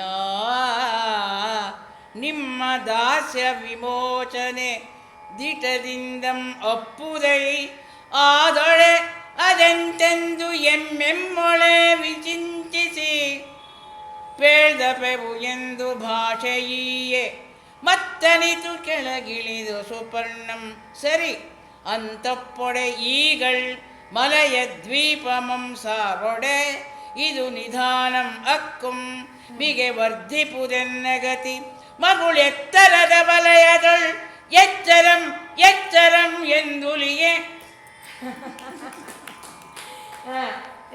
ಅಣ್ಣ ನಿಮ್ಮ ದಾಸ್ಯ ವಿಮೋಚನೆ ದಿಟದಿಂದ ಅಪ್ಪುದೈ, ಮೊದಲು ಹೇಳತ್ತು ನಿಮಗೆ ಖಂಡಿತವಾಗಿಯೂ ದಾಸ್ಯ ವಿಮೋಚನೆ ಆಗುತ್ತೆ, ಇದರಲ್ಲಿ ಯಾವ ಸಂದೇಹನೂ ಇಲ್ಲ. ಆದರೆ ಅದು ಹೇಗೆ ಅನ್ನೋದನ್ನು ನಾವೇ ಒಂದಿಷ್ಟು ಡಿಸ್ಕಸ್ ಮಾಡಿಕೊಂಡು ನಮ್ಮಲ್ಲೇ ಒಂದು ಕನ್ಸಲ್ಟೇಷನ್ ಮಾಡಿಕೊಂಡು ಆಮೇಲೆ ನಿನಗೆ ಹೇಳ್ತೀವಿ ಅಂತ ಮಾತನ್ನು ಕೊಟ್ಟರಂತೆ. ನೋಡಿ, ಇದರಲ್ಲಿ ಕೂಡ ಭಾಳ ಚೆನ್ನಾಗಿದೆ. ಇದು ಮೊದಲು ಗರುಡನಿಗೆ ಹೇಳ್ತಾ ಇರೋದೇನು, ಅಣ್ಣ ನಿಮ್ಮ ದಾಸ್ಯ ವಿಮೋಚನೆ ದಿಟದಿಂದ ಅಪ್ಪುದೈ, ಮೊದಲು ಅದನ್ನು ಹೇಳ್ತಾ ಇರೋದು. ಇದು ಹೇಗೆ ಅಂದರೆ, ಮೊದಲು ಬೇಕಾದ್ದು ಅವನಿಗಿದೇನೆ, ಬೇರೆ ಏನೋ ಸುತ್ತಿ ಬಳಸಿ ನಾವು ಸ್ವಲ್ಪ ಎಲ್ಲರೂ ಕೆಳಗಡೆ ಹೋದ್ಮೇಲೆ ಕೂತ್ಕೊಂಡು ನಾವು ಯೋಚನೆ ಮಾಡಿ ಅಂತೆಲ್ಲ ಹೇಳಿದ್ರೆ ಗರುಡನ ಮತ್ತೆ ಏನಕ್ಕೆ ಹಾರ್ಬಿಡ್ಬೋದು, ಇವೇನು ನಿಜವಾಗ್ಲೂ ಹೇಳುತ್ತೋ ಬಿಡುತ್ತೋ ಗೊತ್ತಿಲ್ಲ ಅಂತ. ಆದರೆ ಮೊದಲು ಹೇಳ್ತಿರೋದು ಹೇಗಾದರೂ ನಿಮ್ದಾಗುತ್ತೆ ಅಂತ. ಇದು ತಮಿಳಿನ ಒಂದು ಇದುಂಟು, ರಾಮನಾಟಕಂ ಅಂತ ಹೇಳಿ ಅರುಣಾಚಲ ಕವಿರಾಯರು ಬರೆದಿರೋದು. ಅದರಲ್ಲಿ ಅದು ಹಾಡು, ಗೀತ ನಾಟಕ. ಅದು ಗೀತ ಮಧ್ಯೆ ಏನೋ ಒಂದೊಂದು ಸಂಭಾಷಣೆ ಬರುತ್ತೆ ಅಷ್ಟೇನೆ. ಅಲ್ಲಿ ಹನುಮಂತ ಸೀತೆಯನ್ನು ಅಶೋಕವನದಲ್ಲಿ ಕಂಡು ಬರ್ತಾನೆ. ಬಂದಾಗ ಫಸ್ಟು ಅವನು ಹೇಳೋದು ಕಂಡೇನ್ ಕಂಡೇನ್ ಕಂಡೇನ್ ಸೀತೆಯ ಕಂಡೇನ್ ರಾಘವ. ಮೊದಲು ಅಲ್ಲಿಂದ ಬರ್ತಾನೆ. ಅವನು ಹೇಳಿದ ಮೊದಲು ವರ್ಡೇನು ಕಂಡೇನ್. ಕಂಡೇನ್ ಅಂದರೆ ಬೇರೆ ಯಾರನ್ನ, ರಾಮನಿಗೆ ಅಲ್ಲಿಂದಲೇ ಗೊತ್ತಾಗೋಯ್ತು, ಸುಗ್ರೀವನಿಗೆ ಅಲ್ಲಿಂದಲೇ ಗ್ಯಾರಂಟಿ ಆಯಿತು ಇವನು ಸೀತೆಯನ್ನು ನೋಡಿ ಬಂದಿದ್ದಾನೆ ಅಂತ. ಮುಂದಿನ ಬೇರೆ, ಮುಂದಿನ ಪಾಪ ತುಂಬ ಗೋಳಾಡ್ತಾನೆ. ಅವಳು ಹೇಗಿದ್ಲು, ಮಂಜು ಬಿದ್ದು ಎಲ್ಲ ಕಡೆ ಛಿದ್ರವಾಗಿದ್ದಂತಹ ಆ ಕಮಲದ ಹೂವಿನ ಹಾಗಿದ್ಲು, ಆ ಥರ ಎಲ್ಲ ಅವಳ ತೊಂದರೆ, ಅವಳಿದ್ದ ಸ್ಥಿತಿ ಎಲ್ಲ ವರ್ಣನೆ ಮಾಡ್ತಾನೆ.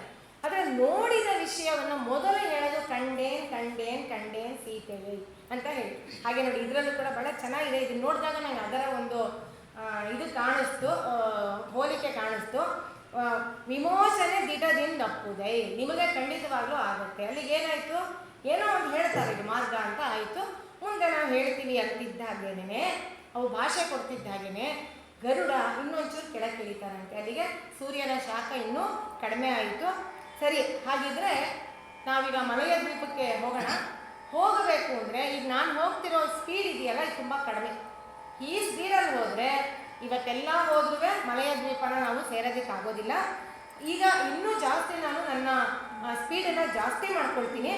ಆಗ ಬೇರೆ ನಿಮ್ಗೆ ಏನೇನೆಲ್ಲ ಆಗ್ಬೋದು, ಹಿಂದೆಲ್ಲ ಹೊಟ್ಟೆ ತೊಳಸಿ ಕೆರಳು ಈಚೆಗೆ ಬಂದು ಎಲ್ಲ ಆಗಿತ್ತಲ್ಲ. ಹಾಗಾಗಿ ಸ್ವಲ್ಪ ಎಚ್ಚರದಿಂದಿರಿ ಎಂದುಲಿಯೇ ಬೆದರ್ದ ಭುಜಗಾವಳಿ. ಓ ಎಮ್ಮ ತಾತಂದಿರು ಅಲ್ಲಿಗೆ ಒಂದೊಮ್ಮೆ ಹೋಗಿದ್ದರಂತೆ, ನೋಡಲು ಅಲ್ಲಿ ಏನೂ ಇಲ್ಲವಂತೆ, ವಿಂಧ್ಯವೇ ಸುಂದರಂಗಡ ಎಂದು ಯಮಗೆ ಅಂದಂದು ದಿನಂ ಬೇಗಮೆ ಮರಳ್ಚುವುದು ಎನ್ನೆ ಚುಂಚುವಿನಂಚಿನೊಳ್ಳಗುತೆ ಖಗಾದಿಪಂ ಕೆಳಗಿಳಿದನು ಇಳೆಯು ಸಿಗ್ಗಾಳಿ ತೀಡಿಪ್ಪ ಗಗನ ವಲಯಕ್ಕಂ ಅಲ್ಲಿ ಮುರಿದ ನಾವಿಯತ್ ಪಥಮಂ ಬರ್ದುಂಕಿದೆ ಎಲೆ ಬಡ ಜೀವಮೇ ಎಂದು ನಿರುಮ್ಮಳದ ನಿಟ್ಟು ಸಿರ್ಗರ್ ಎದೆ ಅಲರುಣಿಗಳು ನಲಿದಿಪ್ಪದು. ಮಲಯ ದ್ವೀಪಕ್ಕೆ ಈಗ ಇನ್ನೂ ವೇಗ ಜಾಸ್ತಿ ಮಾಡ್ಕೊಂಡು ಹೋಗ್ತೀನಿ.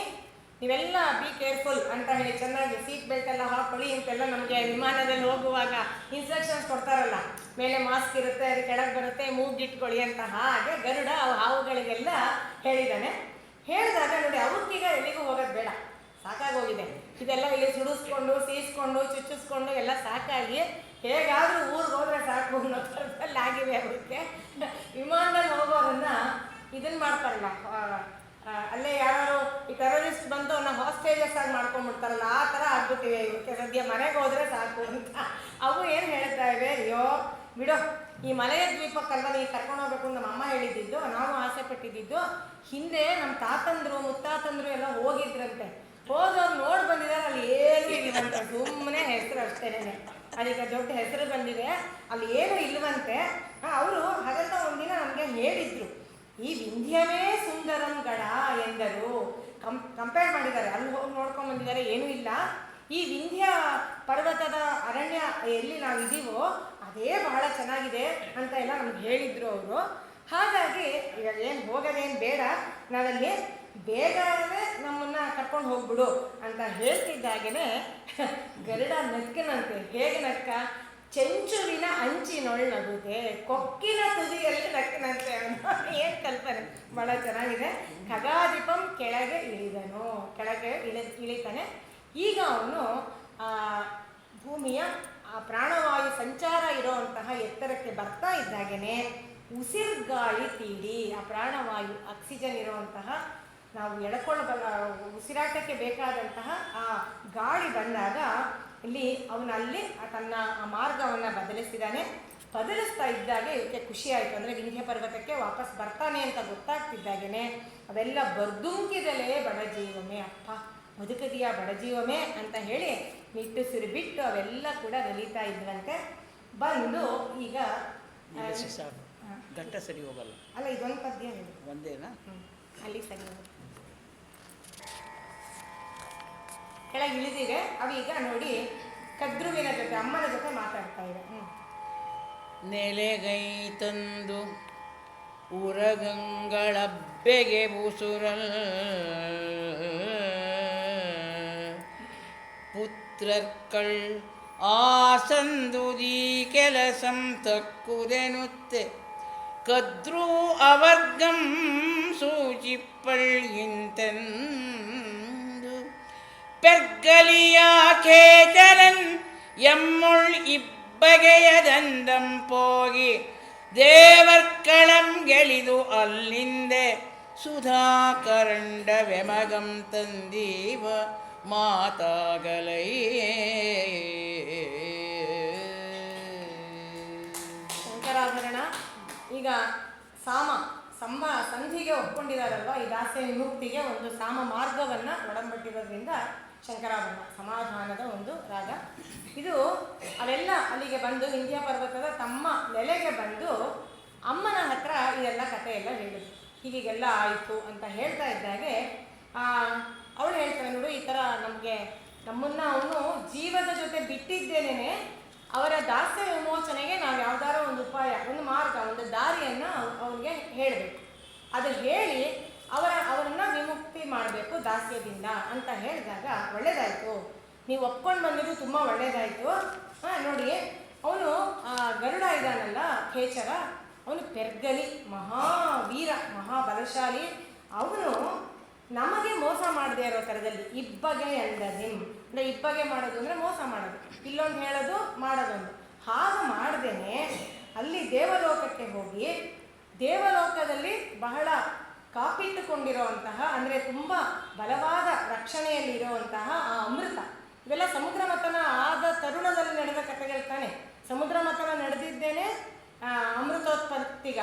ಅಮೃತೋತ್ಪತ್ತಿಯಾಗಿ ಅದರ ಕಥೆ ಎಲ್ಲ ಗೊತ್ತು, ದೇವತೆಗಳೇ ಇಟ್ಕೊಂಡ್ರು, ಬೇರೆ ಯಾರಿಗೂ ಕೊಡಲಿಲ್ಲ ಇದನ್ನು. ಅದನ್ನು ಅವರು ರಕ್ಷಣೆ ಇಟ್ಕೊಂಡಿದ್ರಂತೆ ಯಾರಿಗೂ ಸಿಗದಾಗೆ.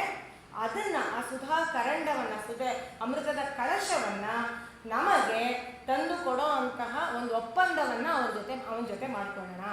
ಹಾಗೆ ಅವನು ನಮಗೆ ಅಮೃತ ಕಳಶವನ್ನು ತಂದು ಕೊಟ್ಟರೆ ನಾವು ಅವರನ್ನು ದಾಸ್ಯದಿಂದ ವಿಮೋಚನೆ ಮಾಡೋಣ ಅಂತ. ಈಗಲೂ ಅವಳು ಕೂಡ ದುಷ್ಟಬುದ್ಧಿ, ಇವಳಿಗೂ ದುಷ್ಟಬುದ್ಧಿ ಅಂತ ಹೆಸರಿಡ್ಬೋದು ಈ ಕದ್ರುಗುವೆ.